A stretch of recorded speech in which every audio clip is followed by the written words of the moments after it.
and gentlemen,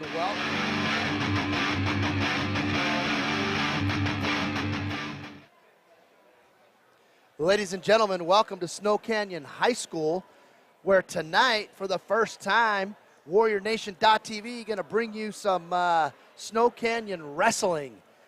Tonight we've got the duel between the Snow Canyon Warriors and the Pineview Panthers. I'm excited to be here. My name's Ken Cundy, and with me tonight we have wrestling guru Rob Ward. Rob, thanks for joining us tonight. Coach, it's great to be with you. Yeah, this is the first opportunity that I've had to watch some wrestling in a while since I'm coaching basketball all the time. So I'm not super familiar with the sport, so it's great to have somebody that knows the game and can help our fans and everybody kind of understand what's going on. Well, we'll do our very best. Yeah, it's going to be fun for sure. So have you been following at all the wrestling season of the Warriors this year? The wrestling team has been doing really, really well. They've notched some historic events this year. They recently, they've won a couple of tournaments. They placed really high in a tournament up north. They won the Desert Storm tournament. And then they, for the first time ever in the history of the school, they went up to the Irontown Duels, which had 21 teams present. Wow. They wrestled 8 matches, and they were undefeated in that tournament, and they won the gold. They won the gold trophy, the first place trophy. So that's never happened. That tournament's a pretty tough tournament. It's got a lot of teams in the region, but it's also got some teams from up north, some from Las Vegas. So it's really good exposure to good wrestling, and it's a real feather in these guys' cap that they could win that tournament. Obviously, like I say, they've never won it before, so it's a great accomplishment for them. That's super awesome, and I mean I've been reading the stuff that Coach Lang has put out, at the school, and it seems like his team has just been growing and growing since he kind of took the program over. He's been involved with this program, it seems, for 10 or 15 years at least. Yeah, it's over 10 years. And the thing that's amazingly just impressive about Coach Lang, I'm not sure if he has a publicity coach or if he does that all himself, but he does a wonderful job of promoting the kids, of highlighting their accomplishments, detailed accomplishments, so anybody who really wants to know can know exactly what those kids are accomplishing, what they're doing. And for people who understand the sport, those who don't, it's just like, wow, that's really, but for those of us who understand, they're really doing some really, really incredible things, and he's done a great job. They are top to bottom. Wrestling being an individual sport, in order to win a team championship in wrestling, you've got to have top to bottom 14 kids who absolutely have a desire to excel, to do the very best they can. That's how championships are won. They're a byproduct of 14 individuals striving to win an individual state championship or place as high as they can. And the byproduct of that is your team rises and just does really, really well. You don't go into it, we want to win a team championship because that's done again. It's the byproduct of individuals striving. And then, if they, what we call, get knocked out of the front side, meaning if they lose, it's a double elimination. Any tournament, like at the state tournament, is a double elimination tournament. So if they get knocked out of the backside, then the courage kicks in for the team. Then the focus becomes on team. When you're on the front side, focus is all on individuals. When you get kicked to the backside because of a loss, then it becomes courage for the team. And then championships are won on the backside because it takes a lot of courage when you've had your dreams snatched away of a state championship. It takes courage to come through the backside, and that's where championships are won. So these kids have done great this year. They've got some super high-ranked kids who have done really, really well. And if they don't turn around, they could get where they're going, which is really, really good. It's exceedingly good. That is awesome. And, I've been involved with sports my entire career here at Snow Canyon, even a little bit before. And the life lessons, the things that athletics can teach you. I mean, you're talking about it here. The individual, the team, and just how that's preparing these young men and now young women as well for future things that they'll see outside of high school. Absolutely. There's a saying, Dan Gable was a phenomenal wrestler and a phenomenal coach at the University of Iowa. He won like 13 national championships, and wow. He was, when he was 181-1 in college. He lost one match, but at any rate, he went on to the Olympics, and when he was in the Olympics in 1972, there was not a point scored against him. Wow. And the weekend after he got back, he had 2 knees operated on, major reconstruction of both knees. But he made a statement that said, once you've wrestled, everything else in life is easy. And it's kind of like that. You've seen it. All sports are difficult in their own right. But this one will teach you things, that you just don't think about. And it's pretty good preparation for life. For sure. And I've had a chance to coach a few individual sports. Nothing as grueling as wrestling, but individual sports just seem to prepare you for certain things so much better than, maybe even a team sport does. Right. Wrestling is very unique in that, there's not really any timeouts. There's not really any substitutions. There's not really anybody to blame. You just strap it up, get out there, and just throw down, and it is what it is. It takes a lot of courage to even get out there. So you got to admire these young men and young women for what they do. Yeah, for sure. Well, Pineview looks like they're wrapping up their little warm-up session right here, which means the Warriors probably be coming out in just a minute or two. Get a chance to look at that team as they get an opportunity to warm up a little bit. While we're waiting for that to happen, Coach, I know we've got scoreboard that's going to be popping up on the screen. Explain how the scoreboard and everything is going to work during these wrestling matches and where the points are going to go and what they mean for us. Yeah, our scoreboard is unique here at Snow Canyon. You've got green for the Warriors and red for the Panthers, and that will correspond to the colors. The visiting team, so Pineview, in this case, it's great because they are kind of red, and we are obviously green. So that's how you'll keep those scores. Then there will be a match score that will happen on one of the levels, and then there will be that's an individual match score, and then you'll have the overall match score. And different ways. I don't know if you want me to go into how those match points are awarded. A simple decision is 3 points for the winner, no points for the loser. If they get a score between 8 to 14 points, if their margin of victory is 8 to 14 points, then that is 4 points. It's called a superior decision. If they get 15-point spread, then that match will be stopped. It's called a technical fall, and that's 5 points for the winner. And then if they fall, if there's a pin or a fall, then that's 6 points or a forfeit. And if you look tonight on the card, there's a couple of forfeits for Pineview at 113 and 132. So they're starting the match right now 12 points in the hole. Okay, so the forfeit's an automatic 6 for the opposing automatic team. 6. It counts just like a fall. So like you were saying earlier, it's definitely one of those team things. You need to make sure that if you want to compete for a title, you got to have a kid filling out every single weight class. Yeah, it absolutely improves your chances. Another thing too that they've done of late, back in the day they only had the starters that went, but now 2 kids from each weight, so your JV kids can actually go to state and they add to points. So it's an added bonus. It shows the strength of programs, not just those first kids, but also other kids can get in. That's awesome. Well, the lights are going out here in the jungle at Snow Canyon High School. Spotlights are on, and it looks like the Warrior wrestlers are going to be entering the gym in just a moment. So we're going to stay with this, watch these kids come into the gym, get them ready, and then we'll take a break while they do national anthem, let our sponsors do their thing, and then we'll be back to start tonight's varsity wrestling duel. And here they are, your Snow Canyon Warrior wrestlers.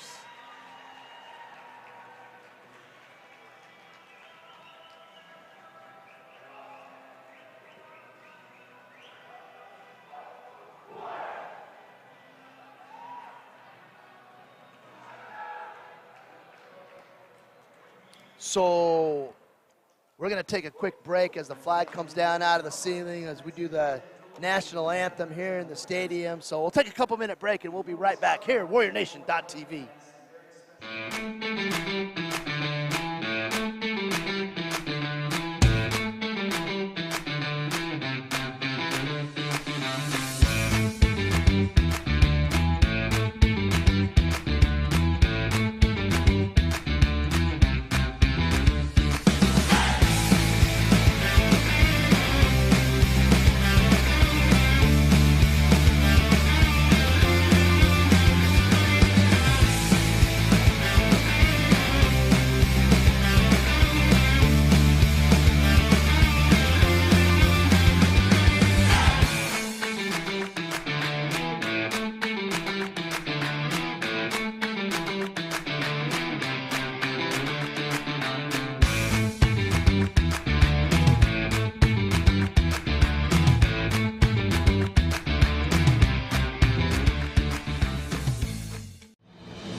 Asphalt. It's not something we think about much, except when it's in bad shape. At Holbrook Asphalt, we help cities, HOAs, and businesses avoid replacing painfully expensive roads and parking lots. To avoid the cost of replacing asphalt, you must effectively preserve it while it's still in good condition. University research has shown Holbrook Asphalt's HA5 slows asphalt aging by 67%. We make your pavement assets last longer, cost less to own, all while achieving higher property values. Visit holbrookasphalt.com to discover more.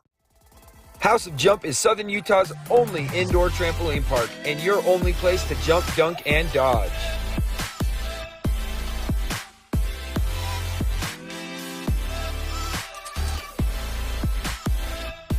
Head on over to our house, the House of Jump. We are back. National anthem done. Great rendition of our national anthem sung right there. And gets things ready to go. So tonight, Coach Ward, it looks like the girls get started in matches tonight, yes? Yes, the girls go first. There's just a couple of matches, I think, Yeah, tonight. and I'm not seeing who the girl is here for the Pineview ladies, but right now in the 125, Faith Quinlan for the Warriors is going to be wrestling. Uh-huh. Right now what they'll do is they're gonna call out the lineup. So we can't really hear because we're inside these that's the headphones. 155 right there, and that's Right. Megan Allred, and we got some information on these kids as they're doing stuff, so we'll kind of let you know who's doing what right now as they go. Right now they're doing the 106 weight class. For Pineview, it's going to be Porter Calico. And for the Warriors, it's going to be Asher Farr. In the 113 weight pound class, Pineview doesn't have a wrestler being represented, and so Caden Guyman is going to win 6 points for the Warriors on, what do they call that, just forfeit? Yes, that's a forfeit. Okay. The 120-pound weight class today for the Panthers, it's Jaron Marks. Reading a few things, I think this kid is ranked #1 in the state right now. We'll see some more on that in a minute. He's going to be wrestling Edgar Renteria. The 126 weight class, you've got Peyton Marks, who's going to be wrestling Carson Smith from Kaysen Smith, from Snow Canyon High School. Again, at the 132-pound weight class tonight, the Panthers do not have looks like they do have a representative.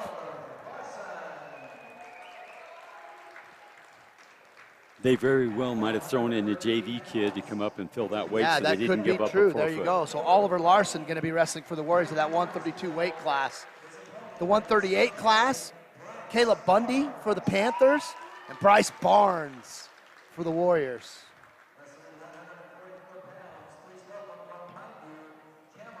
The 144-pound weight class, you have Cameron Rees from the Pineview Panthers wrestling against Brennan Smith of the Warriors.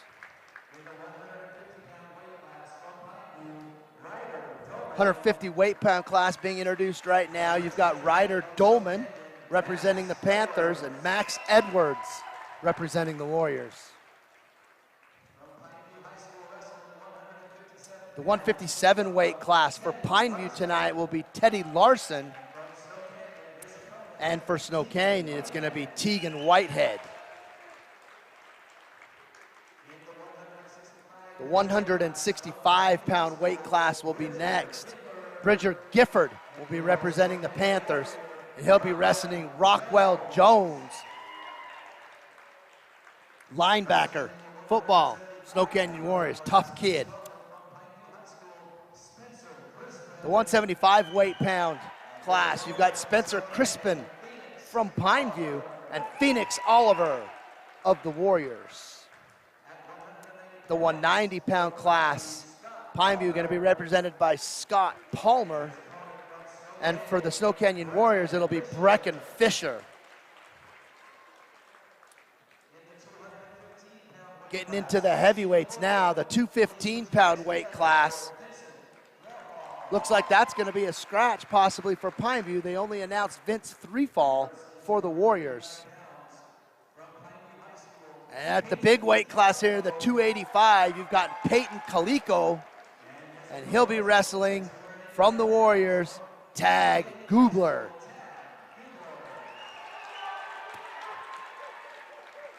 And There you have the wrestling lineups for tonight's duel.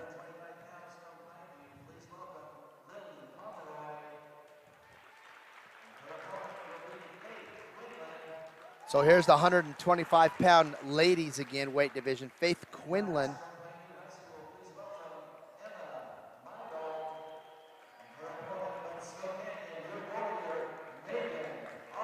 Emma, and I didn't catch the last name, was the Panther girl there, and at the 155 class, Megan Allred will be wrestling for the Warriors.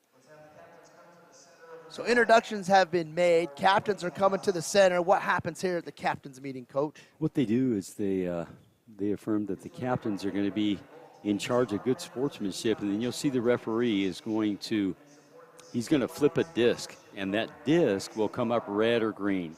Okay, it comes up red. That means Pineview has the choice. At the end of the first period, they will have the choice, up, down, neutral, or defer, and they choose whether they want the odd matches or the even matches. If we watch the referee, you might be able to see what he says. So Green's going to have, I bet Green's going to have odd. I bet Pineview chose even, Green's going to have odd. And that would probably be based on which matches they don't obviously want to have the choice. Yeah, I would bet.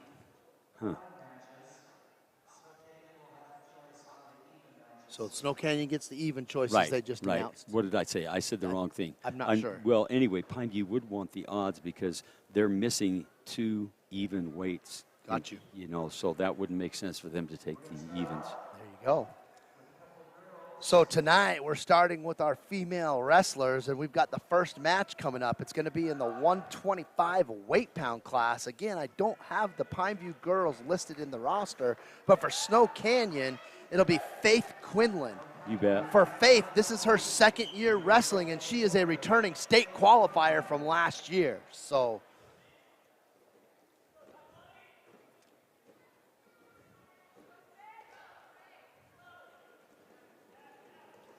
strategically here in this first period and what the girls are doing, what are they trying to get an advantage with here, Coach? Well, wrestling, when they start out, they're neutral. Nobody scored, and it's all about control. Wrestling's all about control. So right now, they're attempting to gain control over one another down on the mat. If they do that, that's 2 points. So right now, there's some motion happening, and there's a little faking and a little what we call a dart, when their hands will shoot out and fake and feinting. But they're looking to try and gain control of one another on the mat. So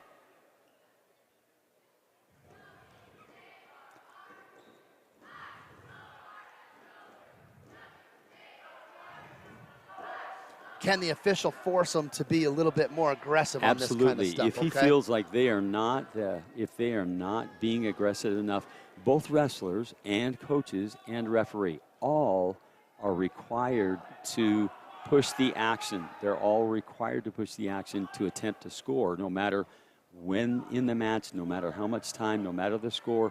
They're responsible to do that. Now, the official's job is to make sure they do it. And they do that with encouraging them with a call that's called stalling if he feels like they're just like coasting. Now look, there's weight on the hand, so that's 2 points for Pineview. She's got what's called a takedown, so you'll see up here on the scoreboard, they're going to keep the individual match score on the lower scoreboard. Okay. So that's 2 points for Pineview there. Now the only way the girl on top can score is she's got to expose her shoulders. She's legally scored, let me say that. She's got to turn her over and try and pin her. So right now she's in a very interesting position. Now she's done that, so that's the end of the first period. And there are 3 periods per match, is that correct? Yeah. Okay. Now the girls do not feed into the boys. That's why the referee flipped his disc. Okay. Pineview won. They deferred their choice to the third period. So the second period, Snow Canyon's going to take down. Faith's taking down. So now it's pretty much the same position they were in. Once you're underneath, the only way to score is to reverse position. That gives you 2, or to escape, and that will give you 1.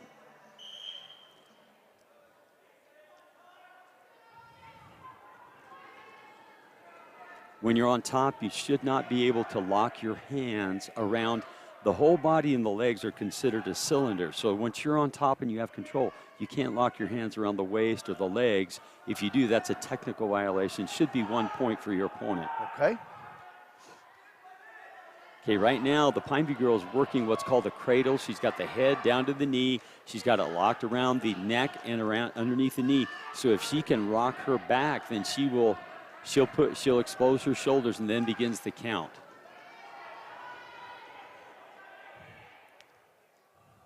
Just looks jostling for some leverage here, Right. trying to use some of those techniques they learn, with the hours they spend training. Absolutely.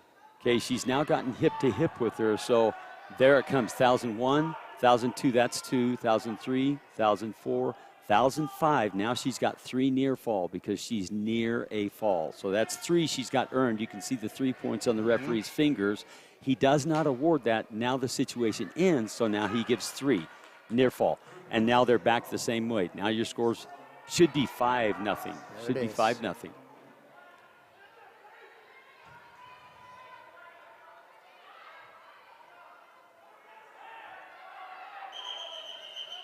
The referee's called that's an illegal hold because the girl didn't actually have a full Nelson, but she had both hands on the head. So that is illegal by application. So and that then right now there that's is 1. just to protect from injury. Absolutely. Yeah, it's 5-1 now. So now they stop and they call what's restart. This is called referee's position. Person down, there's lines actually down there. And you'll have the defensive wrestler, the ones on the bottom, their knees got to be behind the line, the back line, and in front of the front line, then they've got to set. And then the top person gets on, and they have to come set. And then you'll hear the referee say, set, and then they'll start them from there. And again, the scoring is the same. If you're on bottom, you got to get away, or you got to reverse. And on top, you've either got to turn. The only way you can score really is to turn them over to their back. So that's the end of the second period, and it's 5-1. Now it'll be the choice for Pineview. She'll have the choice. Battle of attrition here getting into that third period. I'm sure the wrestlers are starting to feel some fatigue with all of that energy expended. Yep. Faith will be on top right now, so we'll see if she can muster up a fall and get some points here. She did a good job. She's done what's called breakdown. She's broken the girl down off of her base, got her on her belly. And that's a good start. Now when she gets there, she'll work her hold. Looks like she's got an arm bar with her left arm, and she's trying to come back across the back. Then the girl did a good job getting herself back down, but Faith is going to do a good job controlling her hips. So is there an advantage or disadvantage to being top or bottom, or is it just a wrestler's preference for what moves they think they're best at? Well, the whole object of the match is to pin. So once you're on bottom, you want to get on top so that you can turn someone and pin them. See, this girl now has gotten to her feet, so Faith has to get her down. Now, see, Faith attempted to get her down, and she lost her hand there, so now that's a reversal too. She's getting near fall, so that's 3 near fall. She's got 2 earned. That's at 7-1, and there's 3 on the fingers of the official. Now Faith really got to fight to try and get off her back here, but she gives up a fall. So good job. She tried hard, and that's awful hard. Yeah. So Pineview with that girls one right there prevails in that match. Good effort from Faith. Good work by both of those girls. Absolutely. Absolute hard work right there doing that kind of stuff. So as far as points go, Pineview's getting 6 points for the team. Now, do the girls go into the overall? No, they don't combine with the Separate. guys. It's a separate deal. All righty. Well, just like that, we're into the 155. Again, I think Emily was the name of the girl from Pineview, and Megan Allred wrestling for the Warriors. Let me give you a little info on Megan while we watch the 2 girls rappel down there. Megan is the daughter of Darren and Alyssa Allred. She's a returning state finalist. She was the 6A Girls State Dual Round Robin Champion and the Irontown Girls Tournament Champion. She took 3rd in state at the Utah Freestyle State Championships and 4th at the Folk Style Nationals in Iowa last year. Holy moly. And I imagine going to Iowa where wrestling is like the king of sports. Taking 4th is a pretty big deal. It is a big deal. Anytime you can get on a national level and do things on a national level, then it makes it's like you've gotten into a great big lake, and so when you come back to your state, it's almost like a smaller pond. You know what I'm saying? So she's gotten some great experience. You can see right now she's absolutely putting pressure, she's got a half Nelson there, but got a little bit sloppy there, so she gave up a reversal right there. But We'll see how she does from on bottom. So the score's 2-2 because there was 2 for a takedown, now 2 for a reversal. So now the way she scores is to get away for 1 or reverse for 2. The girl on top, I think you said her name's Emily. I think so. Yeah, Emily's trying now to turn Megan and get Megan over on her back. And Megan's doing a good job. She's keeping on her base, on her, now she's worked back up to what we call her base. To get back up, Coach, is it more lower body strength, more upper body strength, or it all depends on what the girl's trying to do? It depends really what they do, but girls by very nature are way stronger in their hips. All of us are, but it's a matter of popping your hips up, getting your knees underneath your chest, and then you can push back, and that's the way you base up. So she's gotten 1 now for escape. She leads the match 3-2.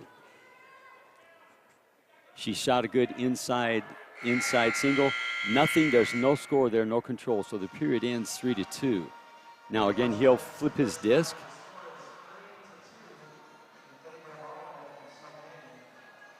Green's choice, she defers. So red will have the choice. Right now at the start of the second period, she chooses down. Are you going to see in wrestling, kind of like you see in football, most of the time they win a toss, they're deferring second half. Is it an advantage to defer your position to the third period rather than take something in the second? A lot of people will take down at the start of the second period simply because they feel like they've got more energy to get out. Whereas in the third period, they might not have as much to get out, but it really depends on where the kid's strength is. The 3 aspects of wrestling are on your feet, on top, and on bottom. And if a kid's best position is on bottom, he'll probably take bottom and hope the kid chooses top in the third so he has a better chance to score. Just really depends on where their strengths are. Some kids, see, they can choose up, down, or neutral. So some kids are way better on their feet. So they'll choose on their feet. They'll just say, I want to be up because they can do better. Gotcha. There was a technical violation Looked on like she got red. her hands together. Looks like she, did she lock her hands? It looked like that's what happened. Okay, yes. so she locked her hands. I was looking at you. My apologize there. No, we're good. But that's a technical violation. And so that's where we picked up 1 point. Snow Canyon did, so it's 4-4 now.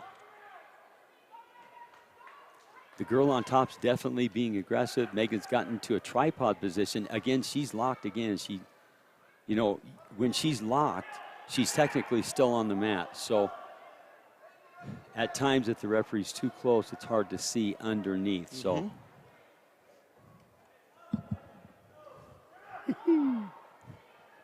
Oh, that's what's right called there. a nice little elbow roll for Megan. She gets 2 points reversal. She's now up 6-4. It's a good tripod position there Right, from the Pineview it is. girl. You're right, very much so. The thing on top that you really want to do is you want to make the person on bottom carry your weight. You can see that Megan's got her knee on the mat. Now she's up. She's making her carry. Now she's got to return her to the mat, which she does. Now ideally she'd like to make the girl from Pineview has to carry her weight, make her just wear her down. That's the object of wrestling, is you really want to work to, and I don't mean anything wrong by this, but I'm just saying you want to break their spirit or their will to compete. And you do that by just grinding them and grinding, working hard, staying on top of them, getting weight on their arms. Those will wear out a lot faster than their legs and their hips will. So if you keep their weight forward, keep the pressure on, end of that period at 6-4. So now Megan has a choice. She's looking over to her coach for further light knowledge. She's going to take top, okay? Which means she's probably feels comfortable that she's going to be able to turn this girl, especially because she knows she's getting tired. So it's going to be important for her to put her on her arms, make sure she carries her weight, and then once she wears her down, she'll be able to turn her. Boy, it's really flexible. Yeah. On that Pineview girl. Her tripod, those legs are super extended. Megan's got to be careful. She's still on her knees. She needs to get up, take her down. There you go. Once she takes her to the mat with their hands locked, then she's got enough time for a referee to say reaction. That little instant is what we call reaction time, and at that time, then she has to hurry and unlock her hands, which she did. She did a good job there. Right now, she's got a cradle locked up now, but the other girl has what we call she's kind of got her in trouble a little bit. Yep, there it is. That's a reversal right there. 1,001, 1,002, boom, and a fall. Down, wow. Yeah, she That's reversed her. She had win. that other leg, and, you know, it's a pretty easy squeeze when you're around the neck with one arm and you got that other leg. Then you can just squeeze together, and then there's not much stopping you from getting pinned. So, well, the Pineview girls show well today, winning both of the matches that we have scheduled. And now that the girls are finished, we're getting ready for the boys' matches. And the first matchup tonight, the 106 weight class, Porter Calico from Pineview and Asher Farr from the Warriors. Let me give you a little information about Asher Farr. Asher Farr tonight sponsored by Johnson Pediatric Dentistry. And Asher is the son of Chris and Dustin Farr. Currently, he is ranked #1 in the state of Utah for the classification of 4A. His season record is an impressive 29-3, and he has 19 of those wins by fall. Asher's a 3-time Utah Youth Super State champion, a 2-time Utah Junior High State champion, and Smash Nationals champion. Asher went undefeated this season at the Syracuse Shuffle, was the back-to-back 2020-2021 Desert Storm Invitational champion, and went undefeated in the 2022 Irontown Duels. And he was selected by the USA Wrestling Utah as the 4A All-Star for the 2021-2022 season. yeah, Asher's a great young man. Did a great job right there. Pulled the kid's head, got his weight on his head, and then did a quick outside single. Now he's working on a cradle right now. He's winning 2-0, but he's riding tough on top.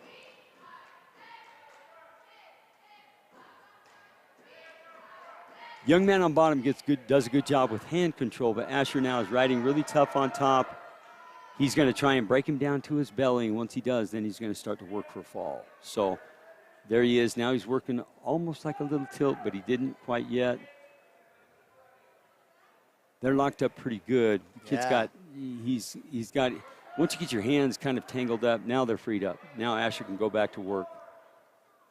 Okay, he's got an arm bar now, but he's going to need to get him down. Okay, he's working it with a wrist control, so now he just a roll through. There's no near fall there, but it'll be just a matter of time before Asher will be able to turn him again with that. Now he's lost that. He's still got the arm bar, but he's got a leg in on this side. He's got a half Nelson, so he's kicking off that leg. Now he's going to run that half. They're going to be out of bounds pretty quick. There they go. They're out of bounds. So young man wasn't unwise there to be able to not necessarily escape, but strategically move his way off of the mat and get a fresh start so he can get down. Referee's position. Asher stops his first move. It's what he needs to do. And now he's working a tilt. He's got him into position, almost got near fall there. Pretty close. Buzzer ends up saving Porter, it seemed like, right there. So this is Pineview's choice. He defers. Asher gets the choice, and he takes top. And Coach Pineview is had telling the choice top. without the flip because of what happened at the captain's meeting. Right. So it'll alternate every other match now. So this match, the odd match, Pineview's going to have the choice.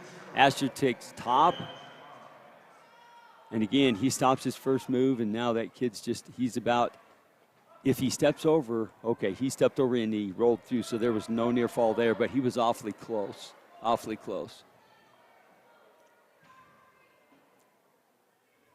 Asher's got a real near wrist, and he's working to get that arm bar in. If he can get that in, then he can work a tilt.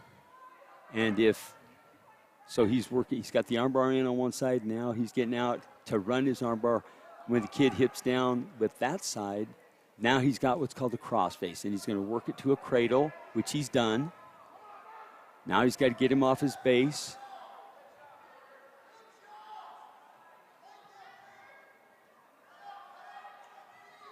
Asher's got a real tight crossface there, and he's working that knee to the head, and once he gets him close, now he's got him locked. So now all he does, there he goes, he's back. 1,001, 1,002, there's near fall. 1,004, 1,005, he's got 3 near fall. Now he gets his bottom knee in the guy's hip, and he will pull him, and that will square the shoulders up. Right there should be the fall. Close. Little bridge. Really close.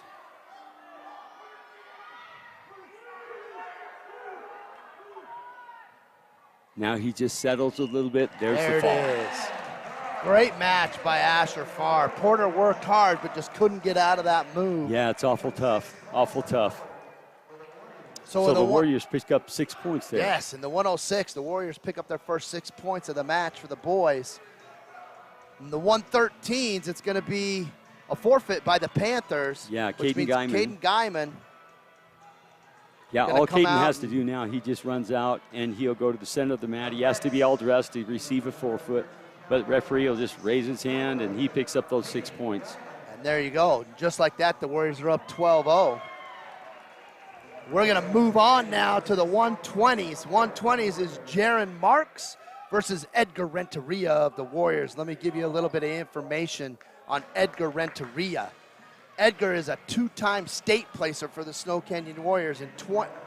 He was the 2020 Pineview Invitational Champion, the 2020 Enterprise Tournament Champion, back-to-back 2021 Desert Storm Invitational Champion, and the 2021 Milford Tournament Champion. Edgar Renteria is a team captain. He has over 100 varsity wins under his belt. And he wrestled last year at the All-Star Duels. Edgar is ranked 3rd in the state currently, and he is facing the #1 ranked state wrestler in Jaron Marks from Pineview. So this is set up to be a really good match. I agree, Coach. It's really going to be a good one. Jaron is Coach Marks' son. Now, Edgar shot in. He's got a good shot. First thing, he's got to get his head out right now. And close to, there's no control yet, and they go out of bounds. So there's no control on the mat in the circle. So they start him back up, they're neutral.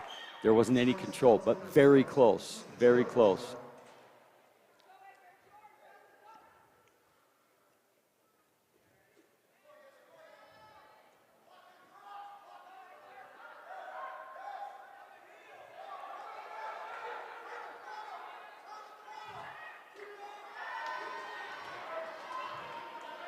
That's 2 points takedown. He actually locked up a cradle and got Edgar off his base. So even though he wasn't around behind, he's off his base with the cradle locked up. So that's 2 points there. Now he's working for near fall right now, and he's tough with it. There's no doubt. He's a strong kid, real physical. But Edgar's very strong and physical by his own right, too. Working hard to get his base up. His legs are up.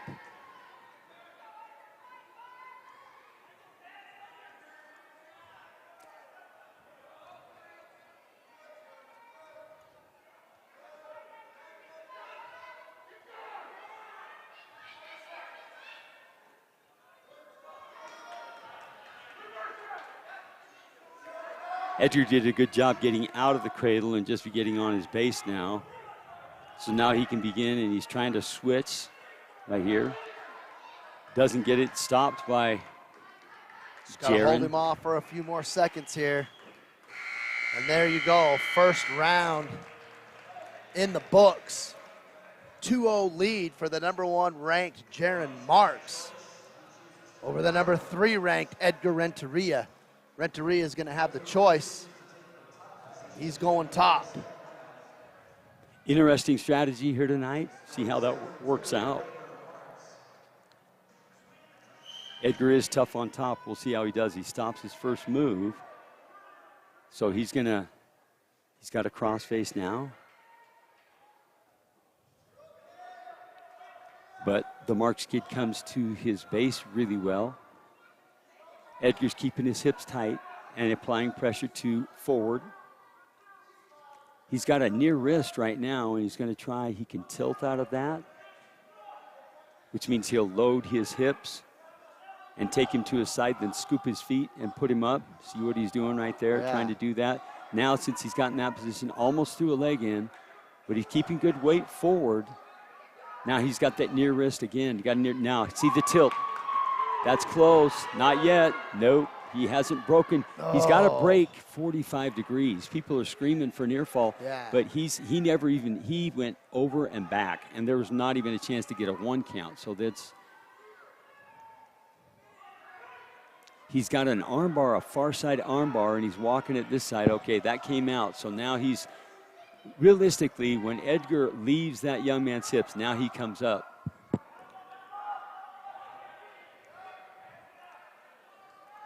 He's trying again. He's got that near wrist, and he's trying with Now he's got his cross face. He's being very aggressive on bottom. Realistically, bottom is not trying to score. So that's something the referee was going to start looking at. You know, is he really trying to score? Now he's gotten to a base, but now Edgar's put him again on his belly. He's got a nice arm bar working on.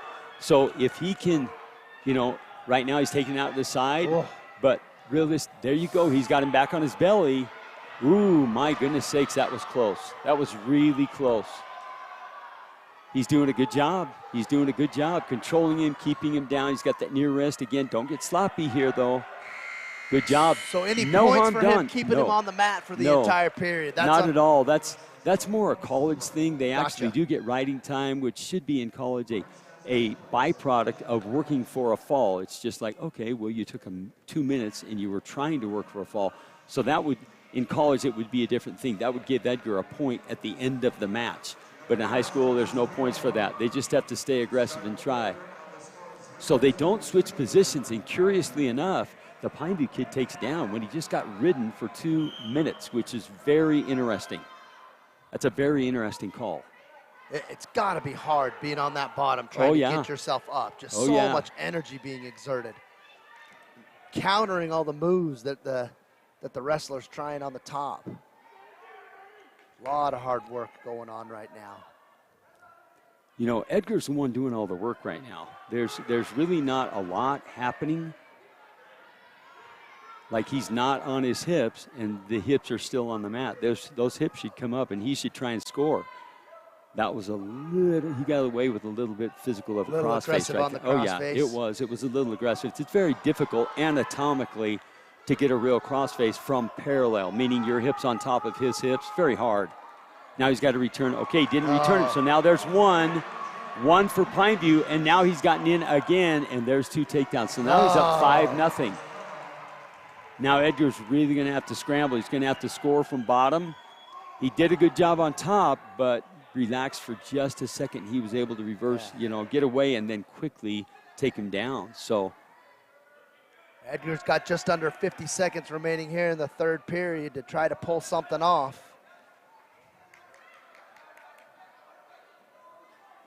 Edgar up on his feet.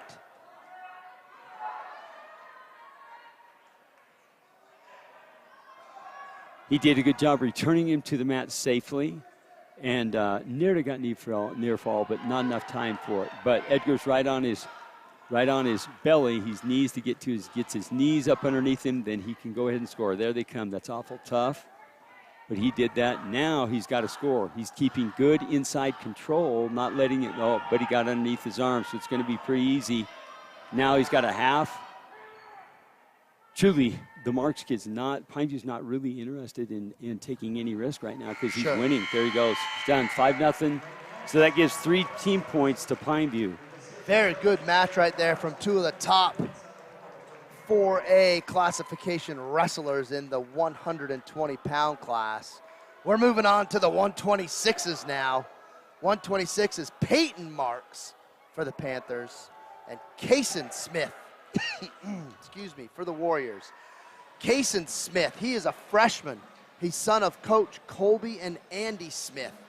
And Kason is wrestling, like we said, Peyton Marks. And Peyton is the 4th-ranked wrestler in the state of Utah for this 4A classification in the 126 weight class. Yep, this is another son of Coach Marks, and they're both kids are really, really tough. They're doing a little bit of cleaning on the mat. There was quite a bit of, sometimes in all of that exertion, sometimes some bodily fluids come out. They just need to sanitize the mat a little bit.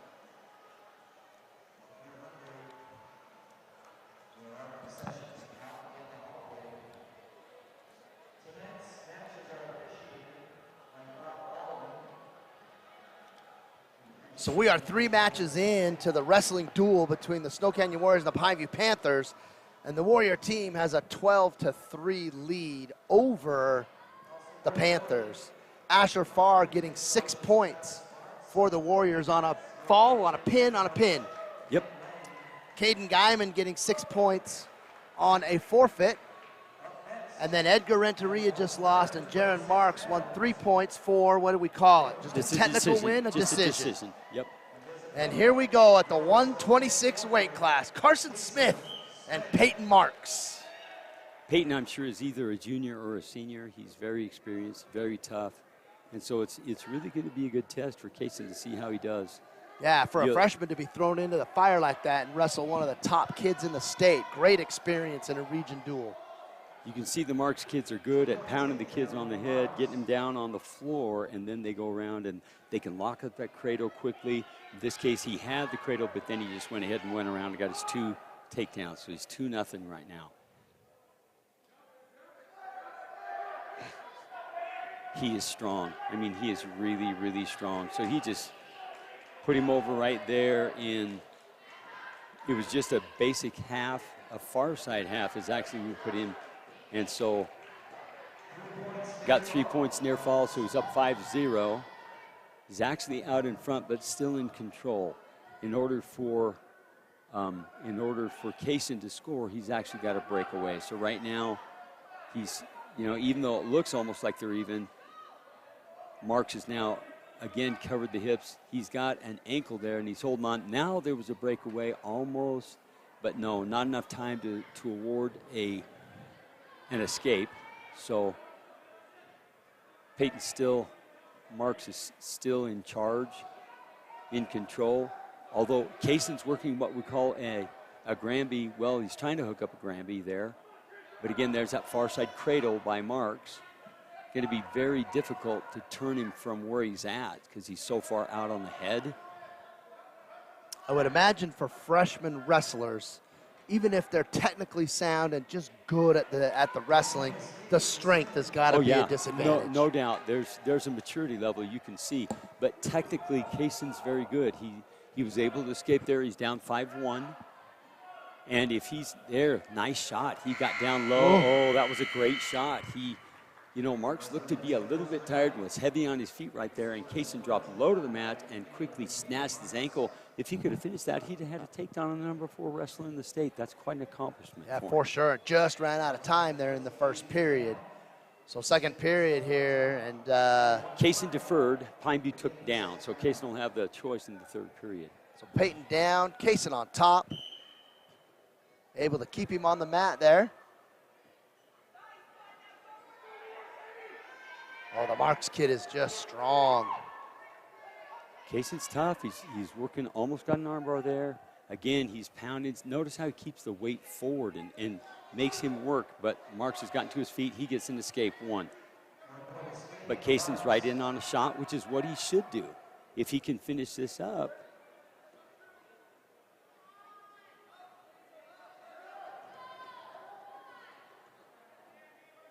If he can just stop where neither wrestler, you see the referee put his hands together, that's called a stalemate. When neither wrestler has the ability to improve their position, they just stop them and get them back going again. So that's a stalemate. They stand them up and get them going. Nobody earns points and no penalties. They just, you're stuck. And that's quite often where referees will say, we're stuck, and then get them back up and start them again. About halfway through the second period right here, and the Panthers, Peyton, has a 6-1 lead over Kaysen. Oh, that was premature. That was just a little bit premature. The Lauren, you see. Oh, reversal. And he's got him on his back. Yeah, that's unfortunate. That was premature. Not to be critical, but the referee, I'm sure, didn't see the arm of the Marks kid over the back. He needs to be under the arms for him to have real control. And he had one clear over the arm, so he really didn't. But anyway, that happens. But it's 8-3 right now. That's a great job by Kaysen to take him down. Okay, he might get, he's doing a good job riding on top. And you know what? If he's in better shape and this senior has not trained as hard, he can wear him down and take advantage of his exhaustion, which is what he wants to do. Right now, the senior's not really, he's got to uncover the hips if he wants to expose. A good period there from really Kaysen. Good period. Good job for Kaysen. Now it's going to be Pineview's choice. It's going to be interesting what he does. Is he going to go down? Kaysen down 5 points right now as we get ready to start the third period, and Pineview is going to take down. Interesting choice. No, he might want to, okay, he's going to stay down. This is great. If Kaysen's trained harder, it's an opportunity for him to expose maybe a lack of conditioning if it's there. You never know. He's keeping his hips tight. He's riding his hips, trying to break him down, trying to look, but Marks has good hand control, and it's awful hard to take care of him, keep him when you haven't got your hands. But he got him back down again. Now, see, he's come off of his hips. When his hips are right on his hips, then the bottom guy can't do a lot. But when his hips come off of him, then it exposes whether or not that bottom guy is coasting. Here, Marks is not coasting. He builds up to his base, and he's trying to score a little bit. He's just so much, he's just strong. He's really strong. Marks is strong. Kaysen's doing a good job not getting him down and not letting him go. He's able to catch him by the ankles and put him back down. But when he starts trying to work something, get an arm bar or work it's very difficult because the Marks kid's very physical, very strong. Yes. He's got a nice crossface now, but he's got to get him flat. Halfway through the third period right here. Kaysen he's trying to get him top. flat. He's got to get him flat. Now he's got what's called a claw ride. He had it for a second. Now he doesn't.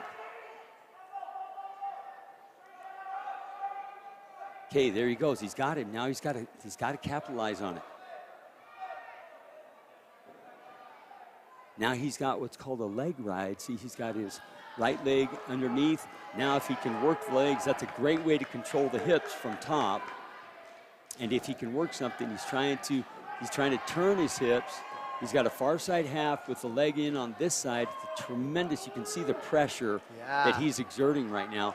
But Marks is able to come up, which is, again, a sign of maturity. He's just a strong kid. Now, if Kaysen can stay in good position. And he got him. Is that almost near fall? It's almost, yeah. He's right there. The referee's looking. He's just going to run out of time. And there you have it. Great effort by Kaysen right there. That's an impressive match. It really is. He did a good job. That's an older kid ranked 4th. Yeah. And for a freshman to come in and give him all he wants, did a good job. Good job. Yeah, he's got to take away some good information and some good confidence. Absolutely. Wrestling a fourth guy in the state. And Coach Lang will be able to look at the things that he maybe, can improve, those little things that he can tweak and make improvements. And he'll give him an even better match the next time he wrestles him.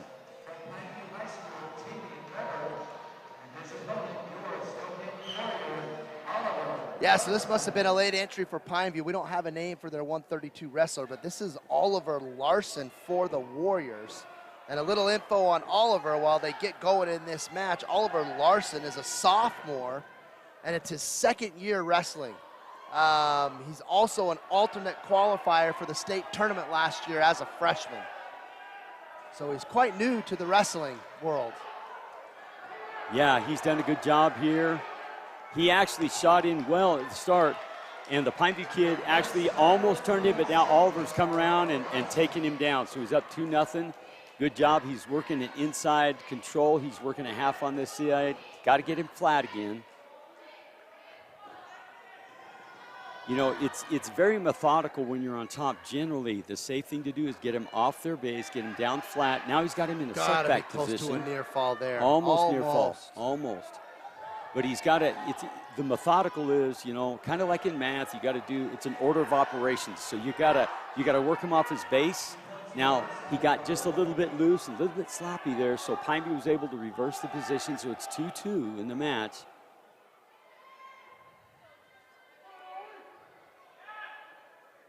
Pineview's working a far side cradle right now. If Oliver can stay strong on his base, this kid will actually, he could, and like if he makes a mistake and gets his weight too far out on top of his head like he has right there, you can see it coming. Right now he's working, he gets the half. Oh, the Pineview kid was able to get his legs in and save himself from being turned, because you can see if Oliver can come out the back, he can reverse the position. He's only got 10 seconds. There it comes right there. Oh, there's the reversal. Get over him. There's the reversal right there. Now if he can hurry and get near fall, he's got 2 seconds, 3 seconds, 1. Nope, Great not work enough time. right there at the Great end battle of the period. there. Yep. Oliver Larson able to grab a couple of points right there at the end of the period. So going into period 2, a 4-2 lead, and he's going to take the bottom. Pineview with the top position as we begin period 2 in the 132 weight class. Oliver again gets to his base really well, but all of a sudden, wow. Okay, there's 2 near fall. Pineview got 2 near fall. So it's 4-4. Oliver's doing a good job getting on his base, but he needs to get hand control. He needs to control the guy on top, his hands. The guy on top is, he should be, okay, now he's got a cradle. He just locked a cradle right here. Oliver needs to push off his knee and break those hands so he can get back in a position to get back to his base so he can have a better chance of scoring.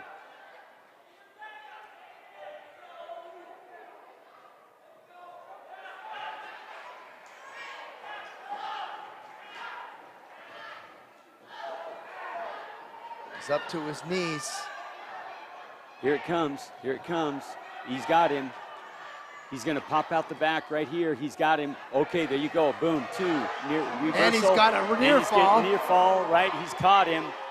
And the Pineview kids expended a lot of energy, doing a lot of those big-time moves. Wore himself out. Oliver caught him and stuck him. Great job for Great Oliver. wrestling match right there. And Oliver with another pin for the Warriors.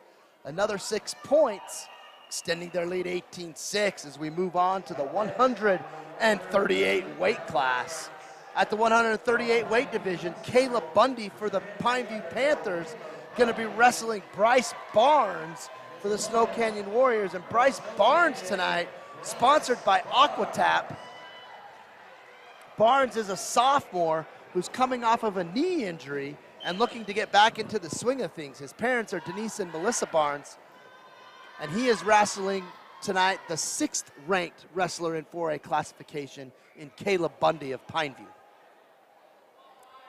One thing you'll know for sure, if it's a Bundy, they're going to be scrappy, they're going to be battling, and keep him in the circle. Really, really strong. Barnes is in on a nice single leg here. He's just got to finish. Referee calls him out of bounds. They'll come back to the center neutral, no points scored.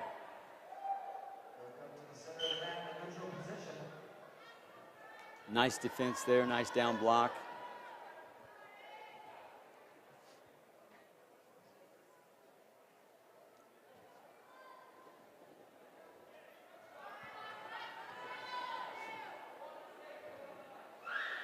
Oof, quick shoot right there from the Panther. Yep, he's a little bit, he just backed off a little bit and stood up in hopes that Barnes would stand up and match him.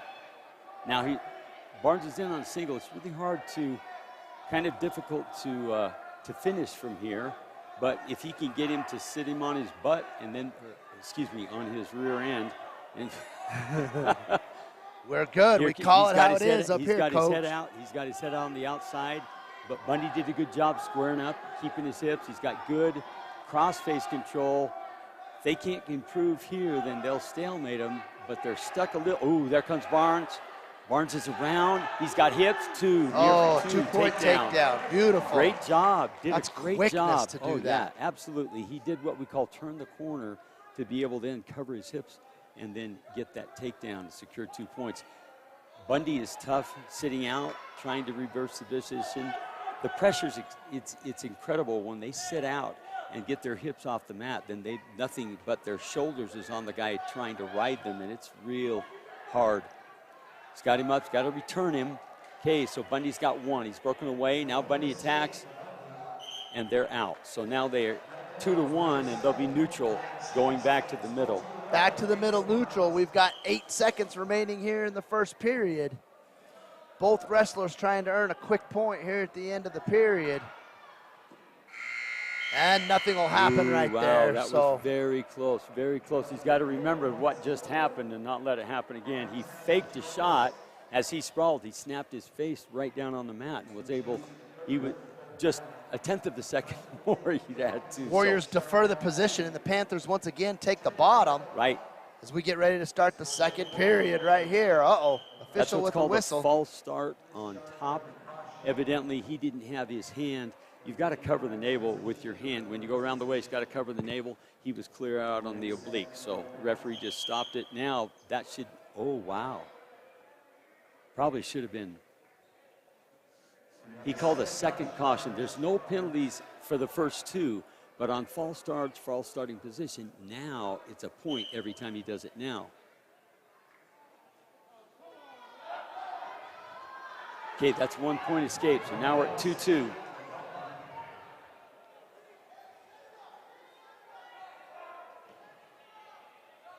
Oof.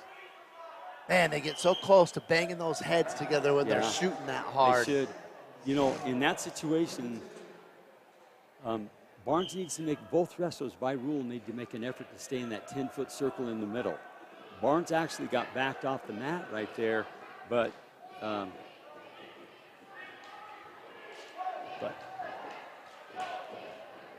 again, here he goes. He's got to stay on. That's off again, and he's not.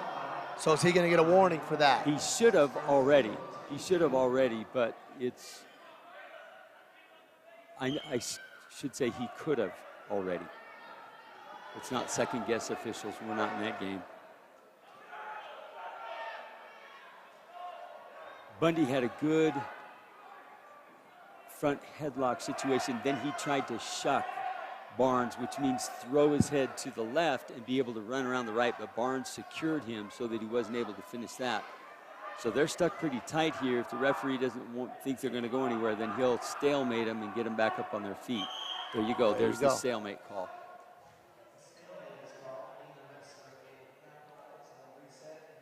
Halfway through the second period, both wrestlers trying to find an advantage. Barnes slips and gets down. Yeah, he got his feet stuck to the mat when he went, but he did a good job fighting off his back right there. If he can keep coming, there you go. He might have gotten too near fall. Yep.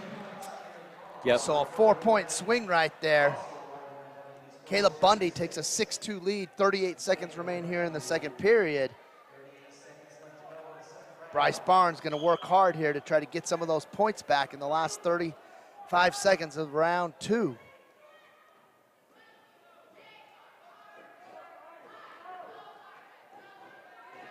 Bundy's riding real tough, got an ankle ride here, just applying pressure, trying to go out on the wrist and get his head right in the back of his arm and be able to pull that wrist down as he pulled the hip. That's what he's trying to do right now.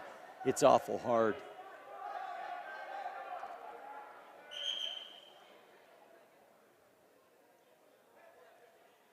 Not sure what he called there. He said potentially dangerous on the call. Maybe it was because of fingers. Maybe he had grabbed some fingers. It's hard to see from here exactly what he was doing. But the referee his number one job is to try and keep him safe. Keep him safe, keep him wrestling, and so he's protecting him from getting hurt.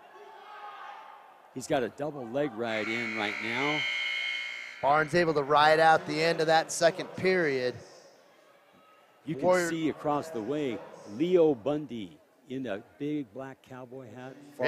He used to wrestle at Snow Canyon years ago for Coach Kittrell. Okay. And he's an uncle to this kid. To the Pineview kid. Yes. There you go. Yep. And he was stronger than strong, for goodness sakes. Warriors take the down position to start the third period here. Caleb Bundy with a 4-point lead over Bryce Barnes. Barnes trying to find a way to escape right now. Good call, good call. Yeah, he's doing a good job coming back up to his base, but Bundy's riding really tough with that. Look at him control his hips with that ankle ride and elevate it. He's keeping his weight on the front. He's not exactly working for a fall. Now he is. He got the inside wrist ride. He got that out. Then he can slip in what's called an arm bar. You can see it come right across the back. Now he's got the leg in, and he's going to ride tough. Now he's going to turn him with that.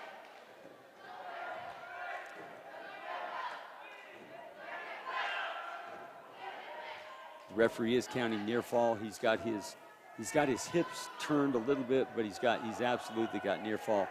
So there's two at least.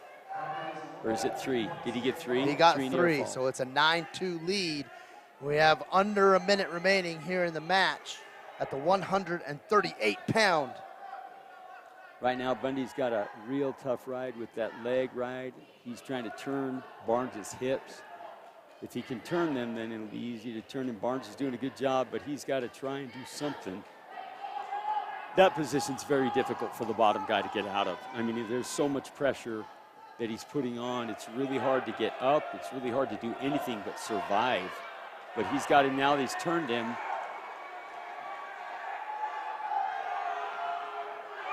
"20 seconds. Can he survive for 20 seconds?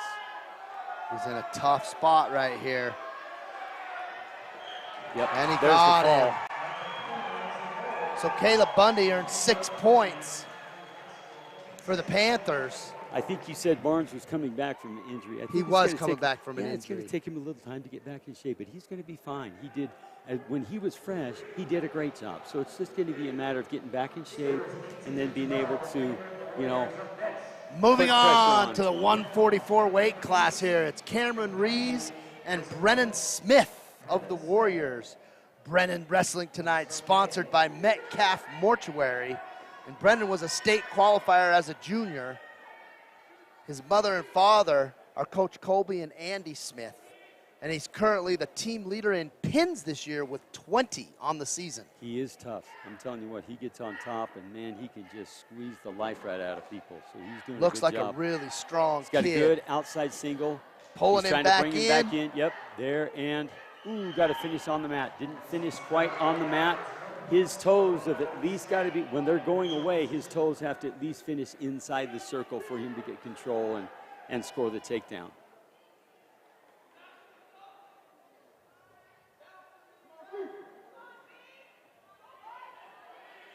Brennan's doing good head control. He's got his wrist controlled by the Pineview kid, by Cameron Rees. But he's getting Got his leg a nice again. single, and he's going to score his takedown right here. There you go. This is where he goes to work. He's really tough on top. He's got an inside wrist on this side, and notice how he's pressuring. He's just pressuring his hips into his hips. He does a good job keeping his feet on the mat, staying off his knees as much as he can, but look at the pressure that he puts, and he just starts wearing him down, putting him on his hands, putting him on his hands, putting him on his hands, and he just gets old. When you're on bottom, he gets old because your nose is getting rubbed off, and it's just not a lot of fun. But he's working a double wrist inside right here. Once he does, now he's going to get he could work a half from either side, a wrist and a half. Right now, he's just persuading this Pineview kid that, hey, you really don't want to be out here. Notice how he's got his hips up. He's in what's called a Navy ride right now. Wow. And he's getting near fall. As he elevates the hips, he'll bring up that other knee. He's got the one right next to his hip. So he picked up 2 points near fall. So a good first round, 4-0. Took him down, actually twice. Once was out of bounds, but he took him down and rode him and then turned him. So Pineview kid, he's not sure what to do right now because he just got ridden. So he's going to put Brendan down, which is to Brendan's advantage because he's fresh. You watch how fast he comes out right now. Boom. There you go. There's That's the the reversal. Yeah, he did. Pineview kid wants nice nothing to do with this yeah, right now. He's yeah. just getting out of the ring as quick as he can. Yep, he just did a very nice inside switch, earned his 2 points reversal. Score should be 6-0. Again, there he goes with that inside wrist control. He's actually got a cross wrist, and he's working an arm bar right now. You can see him slipping it in. Now, he can either come around this side. Okay, now he's pinned it on that side. Now he's going to run around the top, He's underneath just going the to arm. work. Underneath the arm. Now he'll put his right hand underneath the arm, and now he's going to force him over, and there's not a lot. You're going to see a fall here pretty quick because there's not a lot that kid can do. This is potentially dangerous. The referee should looks stop really it, dangerous. but he didn't stop it, so that's okay. The reason he wouldn't have been wrong to stop it is because the Pineview kid's got no way to protect himself. Right. When he's got an arm clear back here, and he's got his hand up here. There's nowhere to protect himself when they go to the mat, but the referee let that go. Again, he's working the same thing. He's got that wrist pinned on the far hip behind his back. So now he's going. Now, I'm noticing in this match right here that Barnes, he's up on his knees and up on his feet a lot more than the other wrestlers have been. They're not putting the weight on. He's trying to get moves going here. Oh, yeah, absolutely. He's making him carry his weight. Now he's got his arm bar in. Now he's just going to run the head, and as he does, then he's going to turn the shoulders. He's already getting near fall. You're going to see a fall here pretty quick. If he goes all the way through, then he'll sit through. He's trying to get that hip down. He's adjusted really well. Now the Pineview kid Reese is now carrying most of his weight. He's got his hips back now. He's adjusting, getting chest to chest. Now he's carrying his weight. It's going to be very difficult to come out. Oh, and he did. Good job. Way to go, Reese. But now Brendan can smell. He can smell the fall. Now Pineview's like, what am I going to do? You know, that's not fun to have your headgear wrapped clear around your face because your face has been on the mat. Brennan Smith with a 9-0 lead over the Panther of Cameron Rees as we get ready to start the third and final period of this match.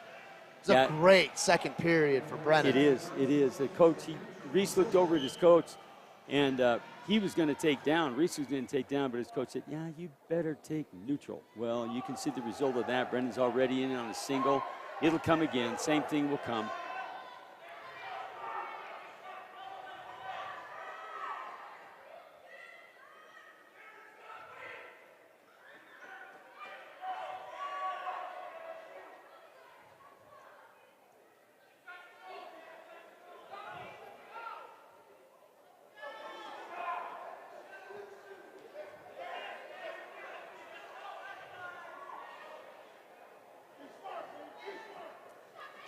It was a nice shot, but it was out of bounds. You know? Right. And so there's no danger in that. But again, that kid's got to make an effort to get back into the circle. He's kind of, when he's allowed to get out of the circle, then it's not a bad strategy to go ahead and put your butt right to the out of bounds. And guys, the only way they can shoot you is shoot you off, and you're not going to get taken down because it's out of bounds. Brendan's again in and on a single. Now he's going to cover the hips if he can get his right arm through. There's the two right there. He's got his hips turned already, but he's let him base up again. So now he's going to ride that wrist. He's got a cross wrist. See what he's going to do. You can see his hips are clear up off that kid, and the kid still got his hips sealed in the mat. Now he's popped up. Trying to work that arm bar. Again, he's all the pressure. He's putting a lot of pressure on the kid on bottom. He's working that far side half. He'll throw in his leg on this side. Now the pressure's going to be great. He may lock his legs here, and when he does, that's a scissor, and then he'll just squeeze his guts. You can see. It's a lot of pressure on that arm. Right there. Okay, now he's going to come to, and now he's readjusted. So now he's carrying all his weight. Cameron's in some trouble. Yep. Oh, he made it out of it, but there's three more points. That's going to be a 14-0. Yeah, 14-0. Which gives the Warriors how many points? Four more points for the Warriors. That's a major decision right there. Major decision right there. That's one of the better matches I've seen. Brennan doing some work in that match. That is controlling the match. He's controlled tempo. He controlled on his feet. He controlled on bottom. He controlled on top. Complete match. Really a good job. Very good job. We got the 150s coming up now. Ryder Dolman for the Panthers is going to be wrestling Max Edwards. And Max, he's actually had a couple years off from wrestling and is just recently returning to the Warrior Wrestling program. He's a junior and the son of Sam and Edwards and Misha Hendershot. So let's see what we got from Max and Ryder.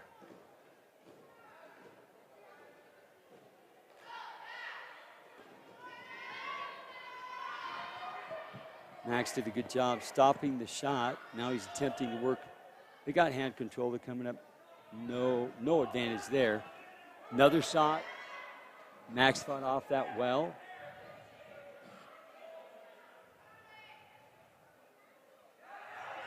Nice little drag to a single. Put Max on his hip. Now he's got a wrist. It'd be wise to get your belly down right here. Good. So there's 2 points for the takedown for Ryder Dolman.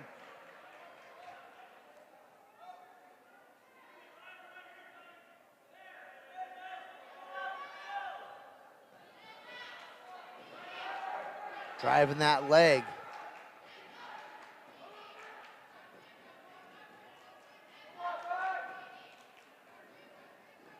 Right, he's looking to work an arm bar on that side. He's got a far wrist right now underneath.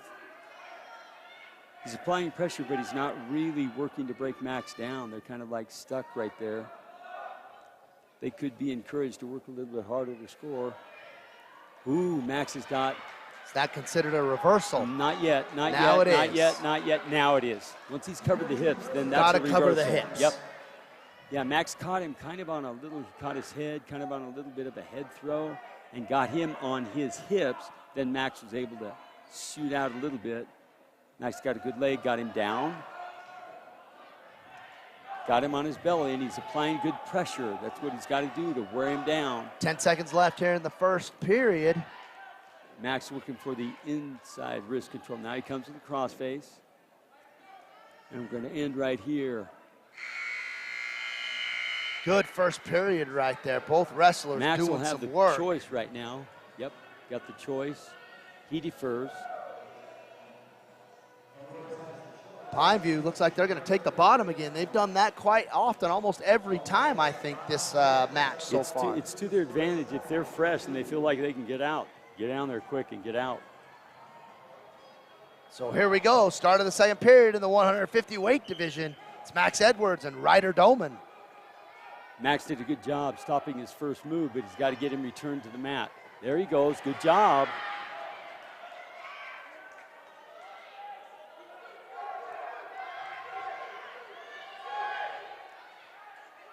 Fighting hard to get him turned over right there. Ooh. Oh, Max almost got near fall there. Almost got near fall.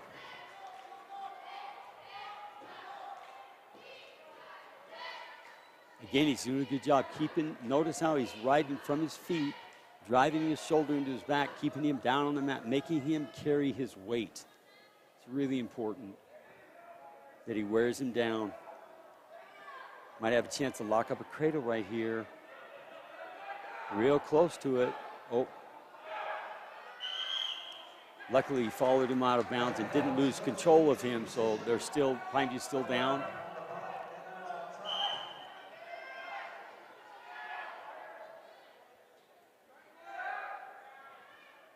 Ooh, Max has got the cradle. Oh, almost had him, almost got him in that cradle to bring him back.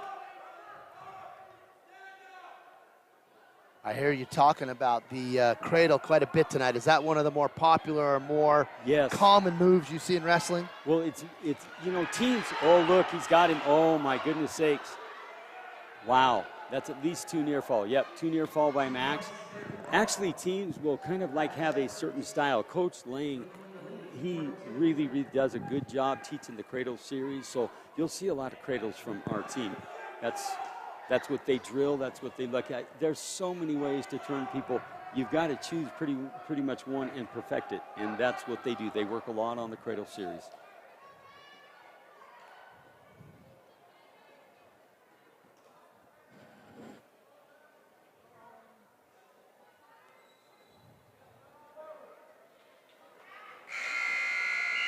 Good second period right there from Max. Had Good his, job. yeah, he had Ryder under control about that entire period and able to get a couple of points. He's got a 2-point lead, so we head into the third. Right, Max is going to take down now, and he's going to try and escape or reverse to earn his points that way, and he's worn him down. He's worn the Ryder down quite a bit. We'll see. Ryder's riding that ankle quite a bit. Needs to do something with it. There you go. Max needs to get his knees back up underneath his chest so he can build his base. He's got good hand control, but he can't allow his arms to get taken back. There you go. Now he pops right up. That's a good job.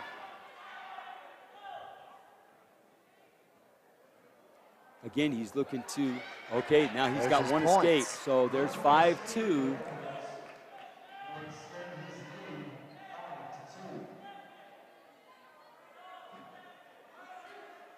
So I would assume, just from a coaching perspective here, if we know that Snow Canyon works cradle series, if you're preparing to wrestle against them, are you practicing counter moves? in your practices to try and, Absolutely. beat that Max kind of did a stuff? good job on a double-A takedown there. He got his hips right in, did the lift, and then he actually scooped the leg when he was coming down, which is really good. He's looking to close to either a cradle here. You can see him going over the head right now. Near leg, look at this. If he gets the cradle, it's going to be turn out the lights, the party's over. Head just driving into the hip right there. Yep, he's trying. Well, he's not going to get the cradle, but he has got control again. Now he's looking for the cradle over here. Once that knee comes up close to that head, there's an opportunity to lock up that cradle. Now Max, again, does a good job returning him to the mat, staying in control. He's got 20 seconds to go. Right now it's a good idea to stay in good control, ride hard.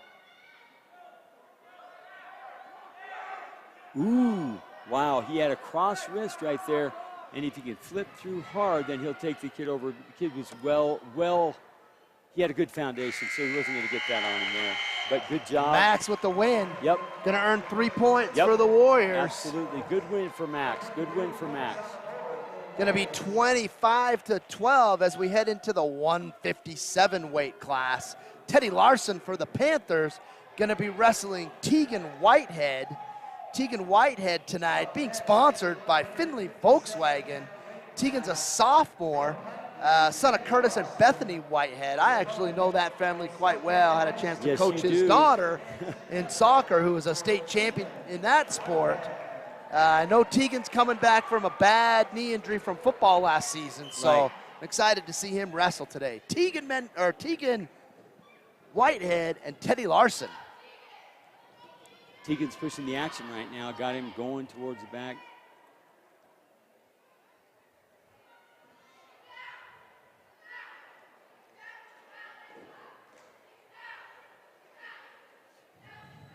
For a Warrior team that's doing quite well this year, a lot of awards, a lot of wins and stuff. They seem quite young. I haven't heard of a lot of seniors yet. They have just a couple, I think, don't they? I'm not sure. I know Edgar Renteria is a senior.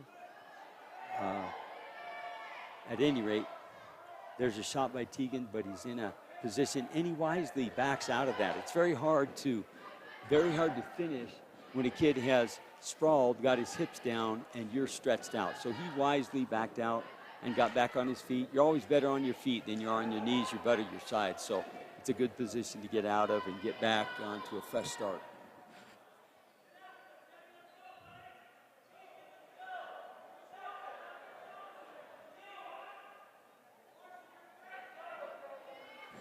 Again, he's got another good shot. But he, again, see how he's gotten stretched out, his arms out in front. So he's doing wise to drive him off the mat and get a fresh start, because it's hard to finish from the position that he was in right there. But that's 2 shots for Tegan, none for Teddy.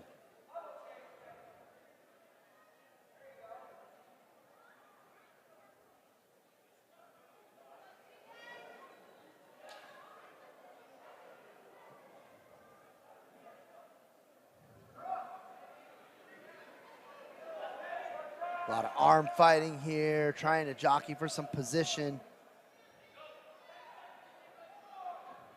Nice fake by Tegan. He got a good reaction out of Teddy.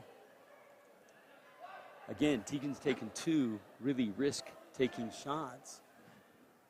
So on the third one, well. And neither one paid off.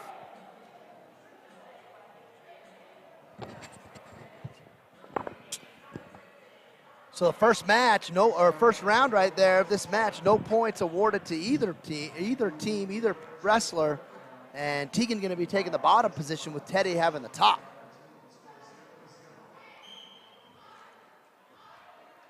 As tall as Teddy is, you could look for him to try and lock up a cradle, because he's really long.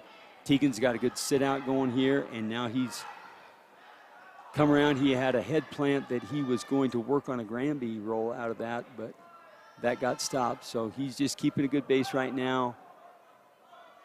Teddy's trying to work inside wrist. Tegan sat out. He'll probably come back to his left.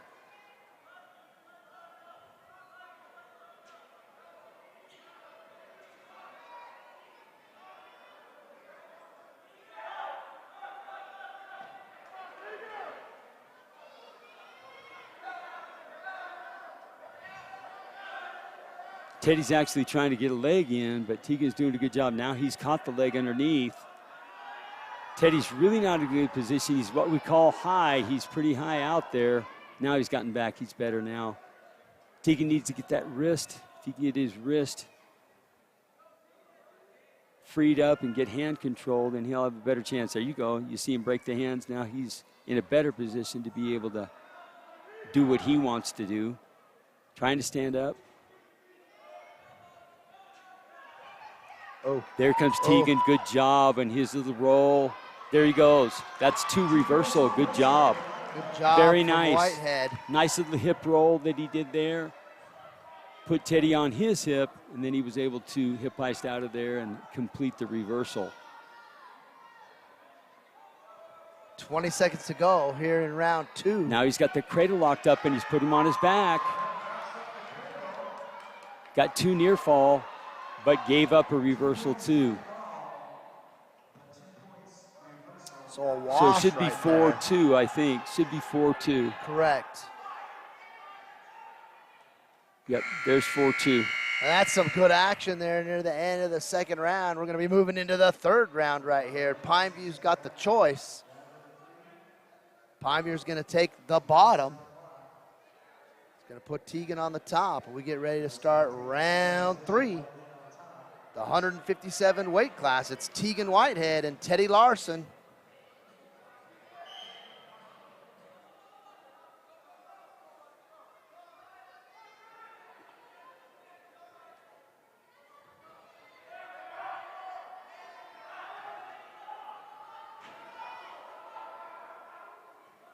Tegan's trying to lock up a cradle again. As he did, the dangers that there's one escape by Teddy. Match 4-3. tightens up. Staying in a good position now, Tegan. You've taken way.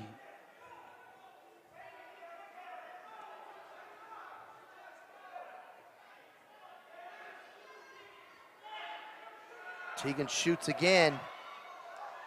Finish. Oh, wow, that was a great shot. And that's enough. That's the first shot there Teddy's taken, and that's a good job by Teddy.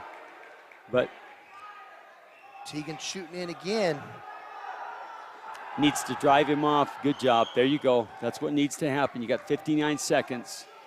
Teddy right there, I thought, did a good job of getting out of that first shoot that Tegan threw. Right, he did. We're just under a minute remaining here in the match at the 157 weight class. Tegan Whitehead with a 1-point lead over Teddy Larson from Pineview. Both wrestlers locked up now in an arm battle, trying to get some points here.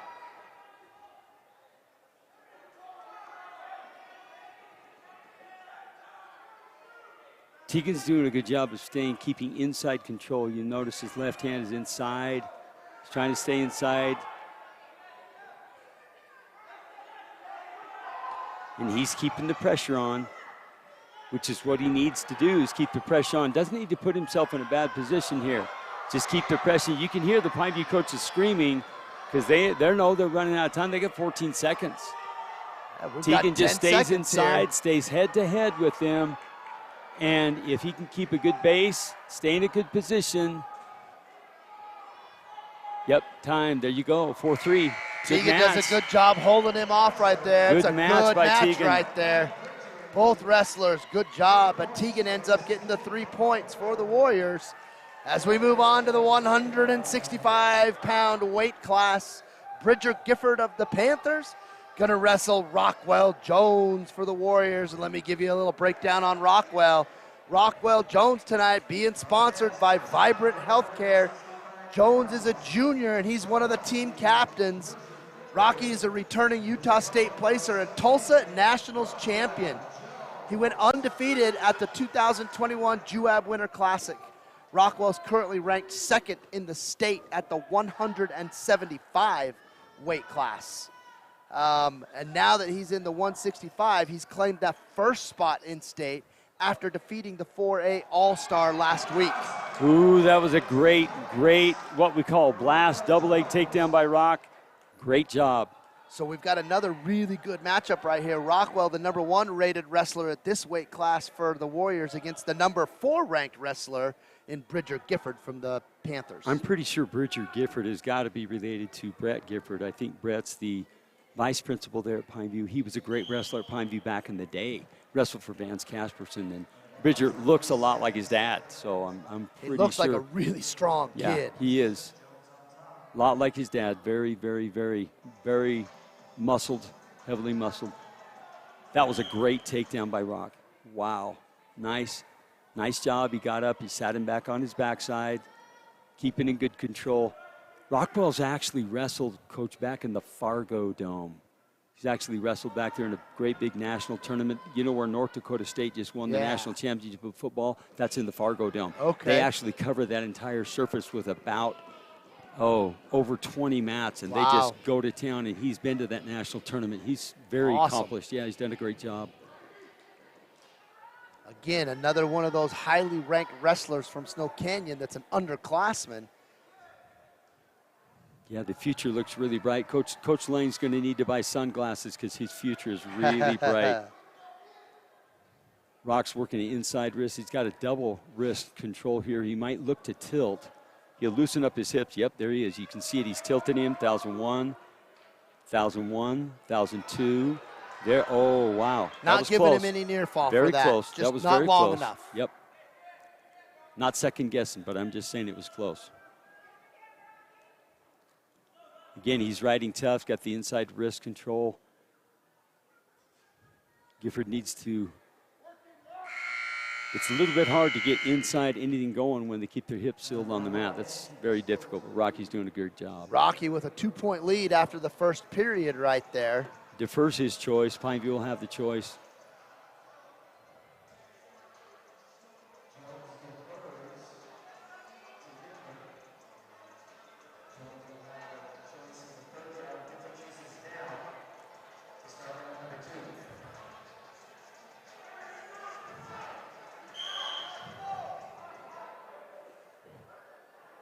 Wow. A little bit of handstand, impromptu Yes, handstand, sir. wasn't it there? Rock's got a good leg in. He's riding real tough with that. Rocky's keeping that weight on him. Yep. Controlling his hips.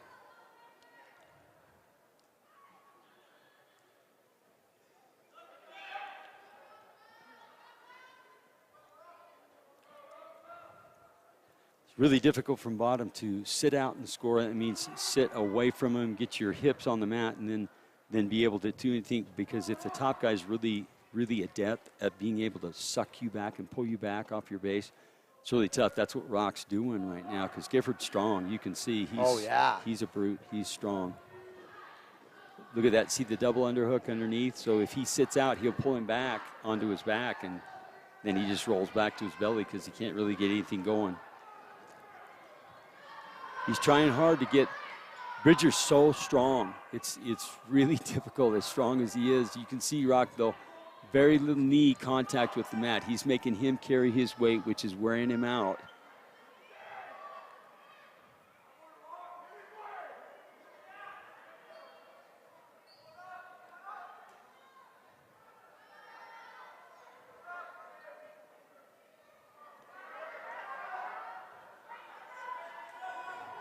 Rock's attempting to take that wrist. He's got a near wrist, right, and he's attempting to work an arm bar. But Gifford's just tough. See, now the referee has called Rock for stalling because he says that he's not being aggressive enough. So that's a warning. That's a warning, yeah. There's no points for the first stall call. So 20 seconds to go here in the second period. Again, see Gifford sat out, and look at Rocky Quick throwing that arm bar and sucking back and then follow around. He's very smooth, able to fall around, cover his hips, stay in control. Oof, oof.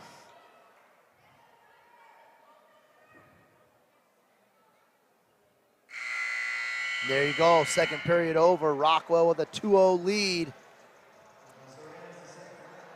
over Bridger Gifford. As we get prepared to start the third period of this 165-pound weight class wrestling match. Rocky gonna take the bottom. Bridger on top.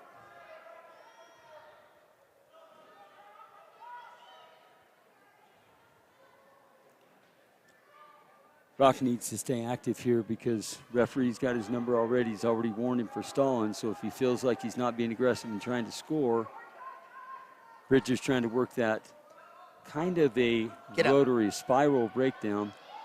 Rock got to his hips. Now he's working a switch, and he just drove Bridger's head into the mat, completed the switch. Very nice job. There. Very nice job. That's a big couple of points right there in a match that's getting laid into the third period here. Now, see, he's brought his hips up off of Bridger. He's not parallel riding now. Now Bridger, he's worked up. But again, he's up. See what I'm saying? When the bottom guy keeps his hips on the mat, he needs to bring them up. Right. But Rock's trying to work inside wrist, but Bridger's so strong. It's so hard. Right. You know, he's just really, really strong. So now he's doing the same thing. He's coming with that spiral ride. He's got an inside wrist. You could maybe see a tilt here. Against somebody this strong, though, you absolutely don't want to make a mistake. Right. He'll make you pay for it, so.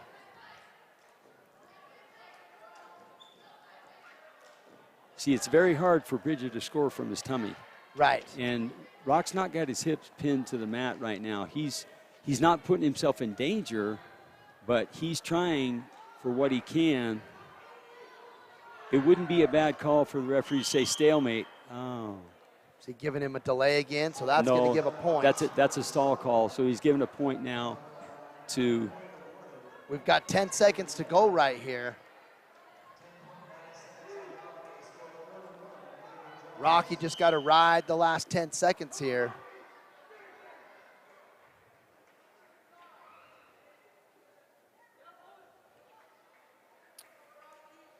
And there it is. Rockwell going to take the 3 points for the Warriors. Did a great job controlling the match. Yeah. And not an easy kid to wrestle. Yeah, that Bridger kid really strong. He is a stud. Big time, strong kid. Well, here we go, Coach. We're getting into the big times now. It's the 175s. Yep. We got Spencer Crispin for the Panthers wrestling against Phoenix Oliver for the Warriors. Oliver, a junior, and tonight is his varsity debut at the 175-pound weight class. He is a returning state qualifier, but new weight class, varsity debut, Phoenix Oliver, Spencer Crispin.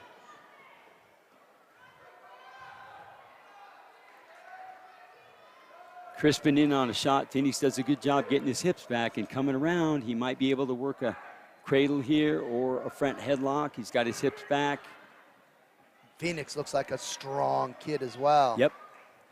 You know, Phoenix, surprisingly, in football, he's an defensive end in football for us, and was last year. Phoenix is a junior this year. Yeah. Last year as a sophomore, even played quite a bit. You know, so he's used to being physical and dealing with people a lot bigger than him. So could be to his advantage if he can switch off to a double leg here and finish. If he doesn't get caught. Drive that head down, yeah. He's really close. He's really close. He's really close. Drive into him a little bit. Drive into him a little bit. If he drives into him a little bit, it throws a half and finishes it up. Crowd is definitely into this one right now. There he's got the head a little bit. Looks like he's trying to pull that thing under. There he goes. That's two. Now he's going to take him back. If he takes him back to his left, there you go. He's working that. Okay, there's one escape for Crispin. So Crispin gets out. Oliver gets 2 points for a takedown.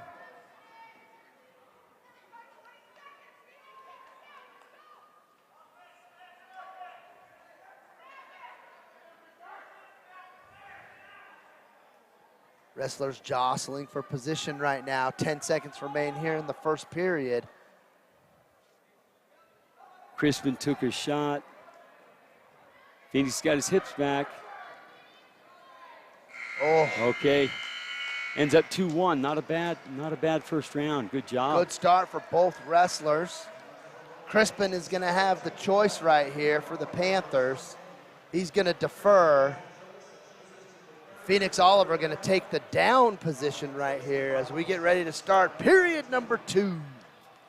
Well said, Coach. Well said. Feeling fresh, Phoenix. Got to come out.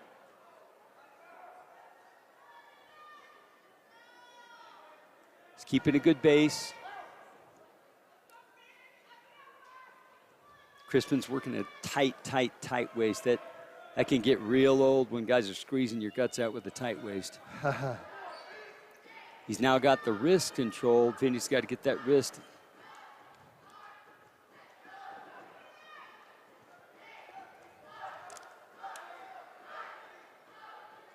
Phoenix has got good hand control. He's got to 1 foot. Here he comes to his feet.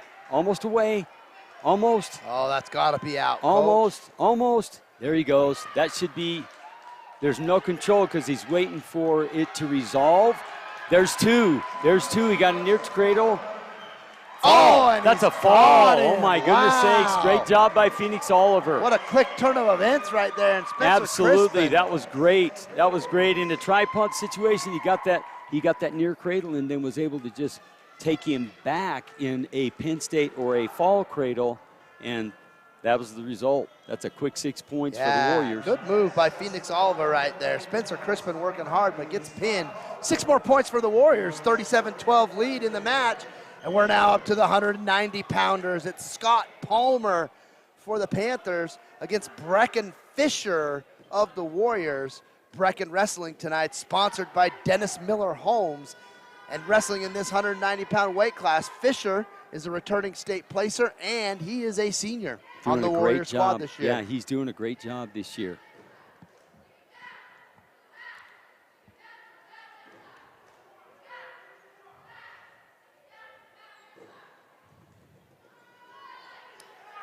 Nice inside shot. Palmer, control of Brecken's leg right now. See what's going to happen here. Yep, Brecken's pulled him up now. They're pretty much neutral. But Brecken looking to, pull him down in a front headlock situation, looking to go around for that cradle. Again, he's got the same thing Phoenix just got. You could see a fall here. Gets his body around. He's settled got in. it. Oh, broke it. That's some strong legs right there to break that position. Absolutely. What was that called? That was unnecessary roughness. I looked down for a second, so I didn't see, but he might have got a little aggressive on a crossface there, and that's just, again, to protect the wrestlers. And it's difficult. Sometimes kids see, MMA, they see WWF, and they think, well, I can get away with that. There's a little bit different. It's high school wrestling, so. Yeah. 4-1 lead right now. We got 40 seconds to go in the first. Fisher in control right now. Palmer, Fisher's got what's a crossface, and this is called a corkscrew. So he's got both arms right up around the elbows, and now he just walks around. He'll try and get chest to chest. And if he does, it's going to be very difficult for Palmer. Now, this is what's called butter. He just slips that arm inside. Now he's got him down, and he will put him down in tight. Complete control right now. Absolutely. He's got his hips right on top of him, trying to settle in. Palmer's fighting off. Fisher can adjust and get his. Palmer's working hard down there. Oh, man, he's got a nice half. Nelson, oh, wow. Saved by the bell, literally. Palmer working really hard to stay away from that fall right there. That's good work from the Panther. Good job by him. Fisher with a great first period. He's up 7-1 right now. And he takes up because he wants to work for the fall.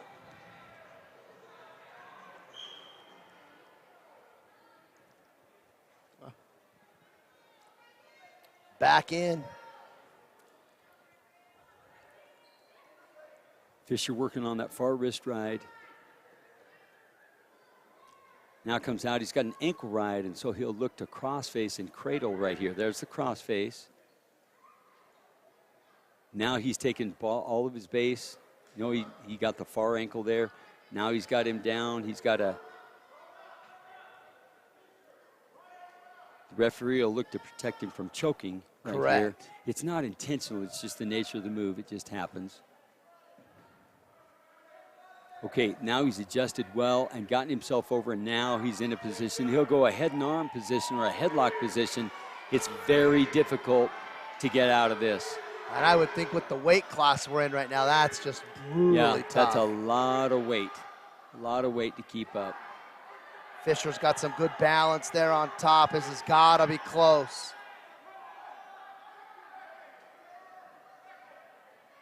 What's the official looking for right here? He's just looking right now. He's looking for the shoulders to go down. Ooh, they were close right there. They're close. The last struggles. Boom, there's the fall. Good job, Fisher. Fisher. Great match from Brecken right there. Great, That's another great 6 fall. points. Great fight for Scott Palmer. That's not easy. We're down to the last 2 matches of the night. We're into the 200-pound weight classes now. Going at the 215 mark, it's Hadley Hickman of the Panthers going against Vince Threofall of the Snow Canyon Warriors. And it looks like they must have dropped or scratched there. I don't know. If you get a good look at Vince Threlfall, it's probably like it could be scary. You'd probably think, you know what, I think I'll probably just not. Threlfall looks like a big dude. He is. Big dude. He is. And Threlfall sponsored tonight by Dixie Gun and Fish. So got a little bit of a write-up on him right here. He's a junior, leads the team as a captain, tied for the most wins on the season with 29, make it 30 after tonight. And he's led the team in takedowns with 52 this season. So Vince was undefeated last year. He's currently ranked 2nd. So you can tell Warriors are primed to make a good run at the state tournament. Yes, they are. And we're down to the heavyweights, Coach. It's the 285 weight class. This is Peyton Calico versus Tag Gubler. It's interesting. You can see these are brothers. The 106-pounder is Porter Calico, and you got Peyton Calico, so you know who's winning at the dinner table and kicking out for biscuits and potatoes. That is right. Definitely true. They get rid out of bounds right there. Let me give you a little info on Tag.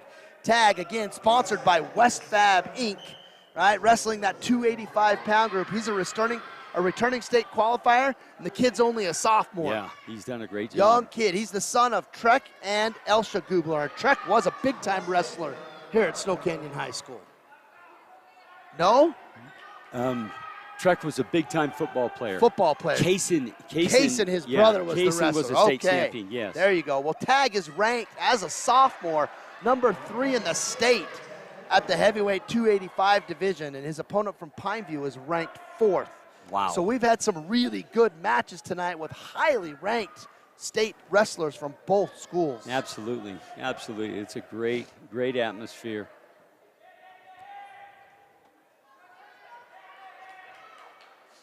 Tag's going to want to continue to wear this big guy down. Peyton, you can see Peyton, the size difference. Peyton's probably got him by probably 30 to 50 pounds right here. So in this weight class, it's 285 or anything bigger? Yeah, well, okay. No, it's 285. They've actually got a weight limit. They've got to make weight. Okay. 285 is their max. Right now, 287, gotcha. Because there's a 2-pound growth allowance in January. But, you know, in order to wrestle heavyweight, you've got to make weight at the next weight down. You can only wrestle one weight class above. So ooh, that's a big reversal. Tag got to take down, and then there's a quick reversal, and it's going to be awful hard to keep himself up here. Yeah, with that's that much big weight, man. Tag's going to, There you go, there's the fall. And that's a fall right there for the Panther, Peyton Calico, earning 6 points for the Panthers.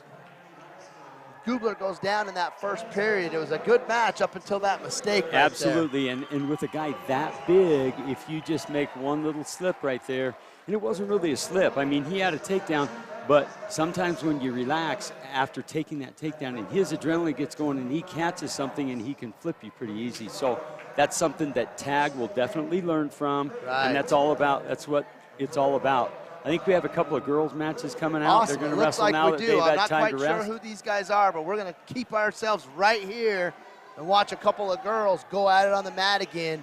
Warriors end up winning that match 43-18 over the Panthers. That's another big win for the Warrior team. Great match. This year as they duel Pineview, and I'm sure you're going to see a lot of the wrestlers from both these teams in the state tournament. Oh, yes, absolutely. So here's Faith Quinlan again wrestling. We're not sure who the Pineview young lady is, but it's Faith Quinlan again going for her match. Hopefully she'll be able to maybe feel a little bit better after a match this one. Got to be hard going for a second wrestling match in the same evening right there. Yeah, it's an emotional thing. You know, you wrestle in way in excess of 2 matches in the duration of a practice. But it's a different deal when it's under the, in front of your friends, out in front Sure. of everybody. There's an emotional aspect of it that it can be quite taxing, no doubt.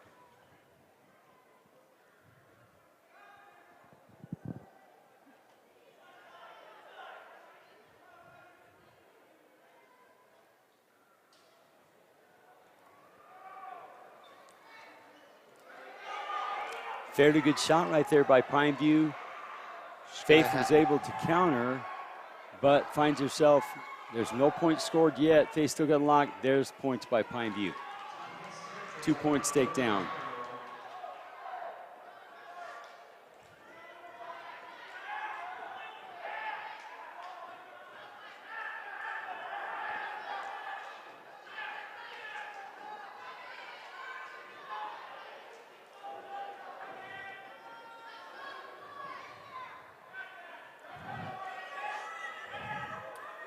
Faith trying to get those knees up under her hips right now, see if she can get out of this. Absolutely, yeah. She's trying to build a base.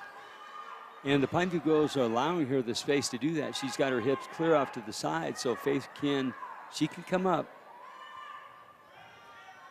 Again, trying to push up from that position is very difficult. Uh-oh, she's got a good. Good job by Faith right there. She had a really good half Nelson, the Pineview girl did, and turned her, but Faith went with it like Bruce Lee, become water, and she worked through that really well. So the first period ends 2-0. Referee will flip their disc and see who's got the choice, up, down, neutral, or defer. Choice goes to Pineview.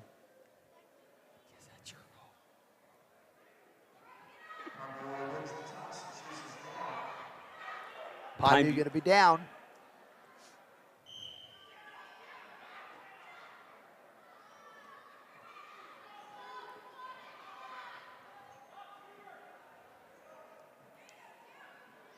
Faith working hard. She's got an armbar there.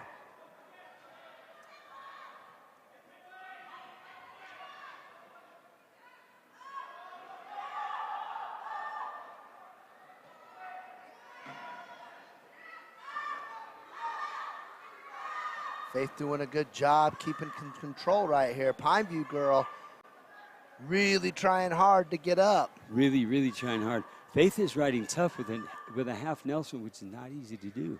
But she's controlling really well. She's trying to work for an armbar here.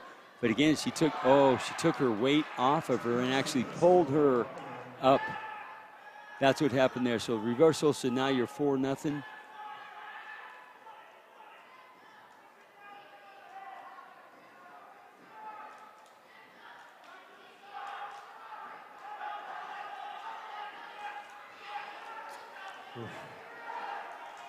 Yep. Good spin over right there from the Pineview girl.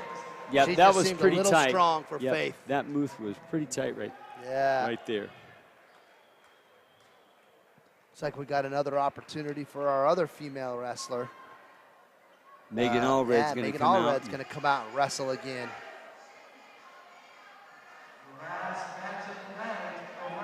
This match right here will be the end of an evening of some great wrestling from the Pineview Panthers and Snow Canyon Warriors. Megan Allred with her second match of the evening as well.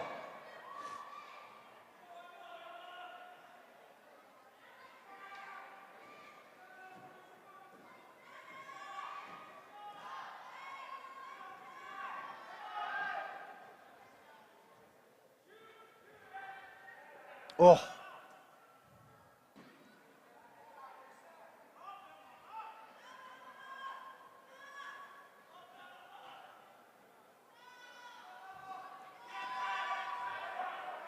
Megan's got her off her base there and was able to secure the takedown. She's working a good crossface here now, whether or not she gives that up to go for an inside wrist control ride.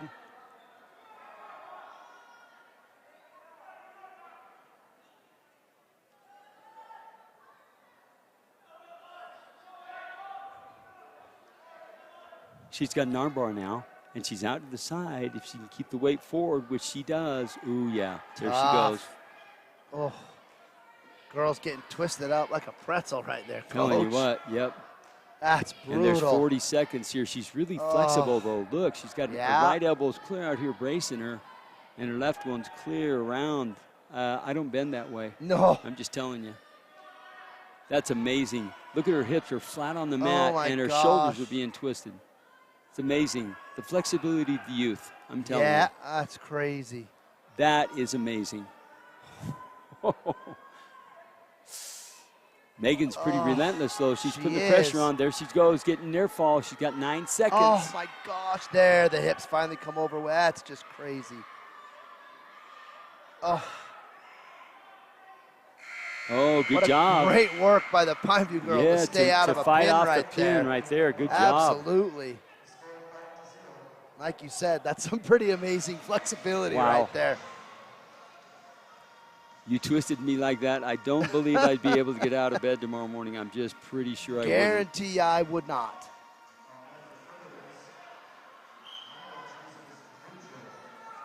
See what kind of energy the two of these gals have left after that first period right there. Megan with a 5-0 lead. I'm not really sure who took top. Megan's got a great step around, right slide by here, taking her down. Yep, hips on top. There's 2 points, takedown. She's up 7-0 now.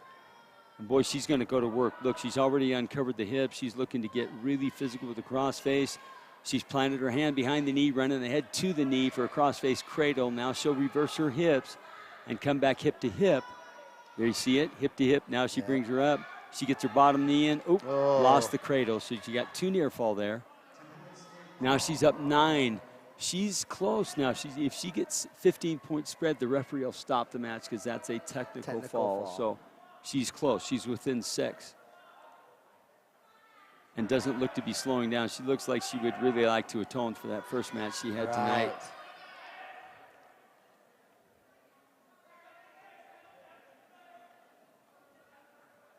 Again, she's working that cross face. Oh, she's got the arm through. Yeah. Again, now she's worked back to where she's chest to chest. And there she goes. She's turned the hips. Ooh. Emma does a great job right there for Pineview. She does. Getting out of she's that. really explosive with her hips. She's able to pop her hips and then get herself back onto her base, which is admirable. Not an easy situation.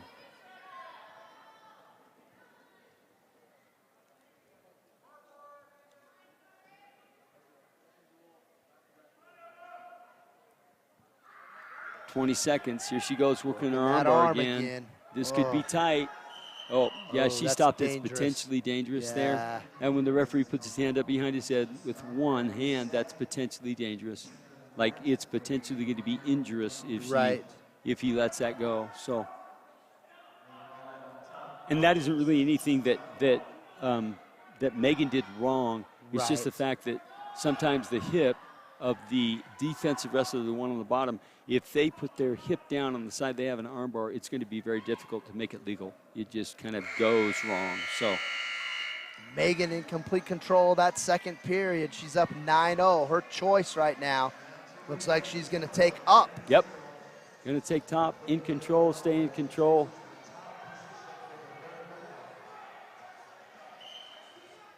Just throws her down to the ground, and we're back in the same spot we were. Yep, she's going to hook up that arm bar, and this time we're going to see if, is it Emily? We're going to see if Emily's got the strength to get off her back one more time because she's about to be there again. Here comes Megan. Switching from an arm bar to a cross face, well, cross wrist at least. She's got inside wrist.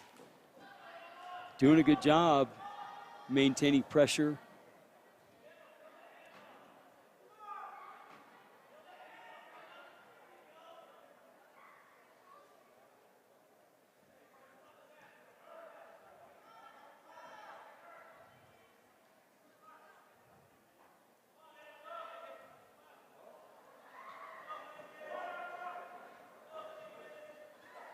Both girls working hard, exerting a lot of energy here. We got a minute left in the match. Megan up 9-0 in complete control right now.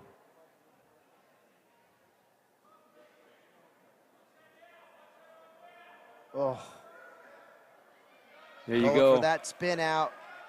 Ooh, that's tight. Holy smokes. Yeah, that's just some flexibility. Oh, my goodness sakes. Wasn't she in the Fantastic Four or maybe the Incredibles?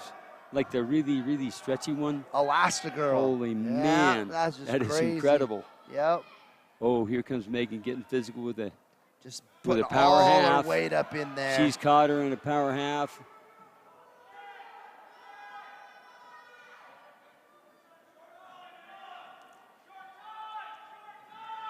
Three more near fall. That makes it 14. Point away from attack. There's only a few seconds left here. And that'll do it. A 14-0 victory for Megan really Allred. impressive. Good redemption from that first match good for she her. had. Good for her. Well, Coach, it's been a pleasure having you up here. I It's learned a been great. ton about wrestling. Appreciate you coming and helping out with stuff. And You betcha, my we pleasure. appreciate those of you that joined us here on the Warrior Nation Network, warrior.tv. We're going to be back again tomorrow night as the boys basketball team looks to extend their win streak to 16 as they take on the Pineview Panthers here at the Jungle. And again, we'll be back for one more wrestling match on the 20th when the Snow Canyon Warriors will be having their senior night here at Snow Canyon High School. Any final words you want to say about the match tonight, Coach? Coach, it's been a pleasure. I was really impressed. I'm really impressed with both teams. You know, they wrestled hard. They showed that they're in good shape right now. Now they're just trying to learn from the mistakes and try and get better, and I'd imagine it's going to be quite a battle at Super East and State for both of these teams. They're just doing a great job. Yeah, we got an opportunity tonight to watch a lot of the top-ranked state wrestlers in the 4A classification, and it's been a pleasure. So again, thanks for joining me, Coach Ward. I'm Ken Cundy. Appreciate you being here, and we'll see you all hopefully tomorrow night at the boys basketball game here on WarriorNation.tv.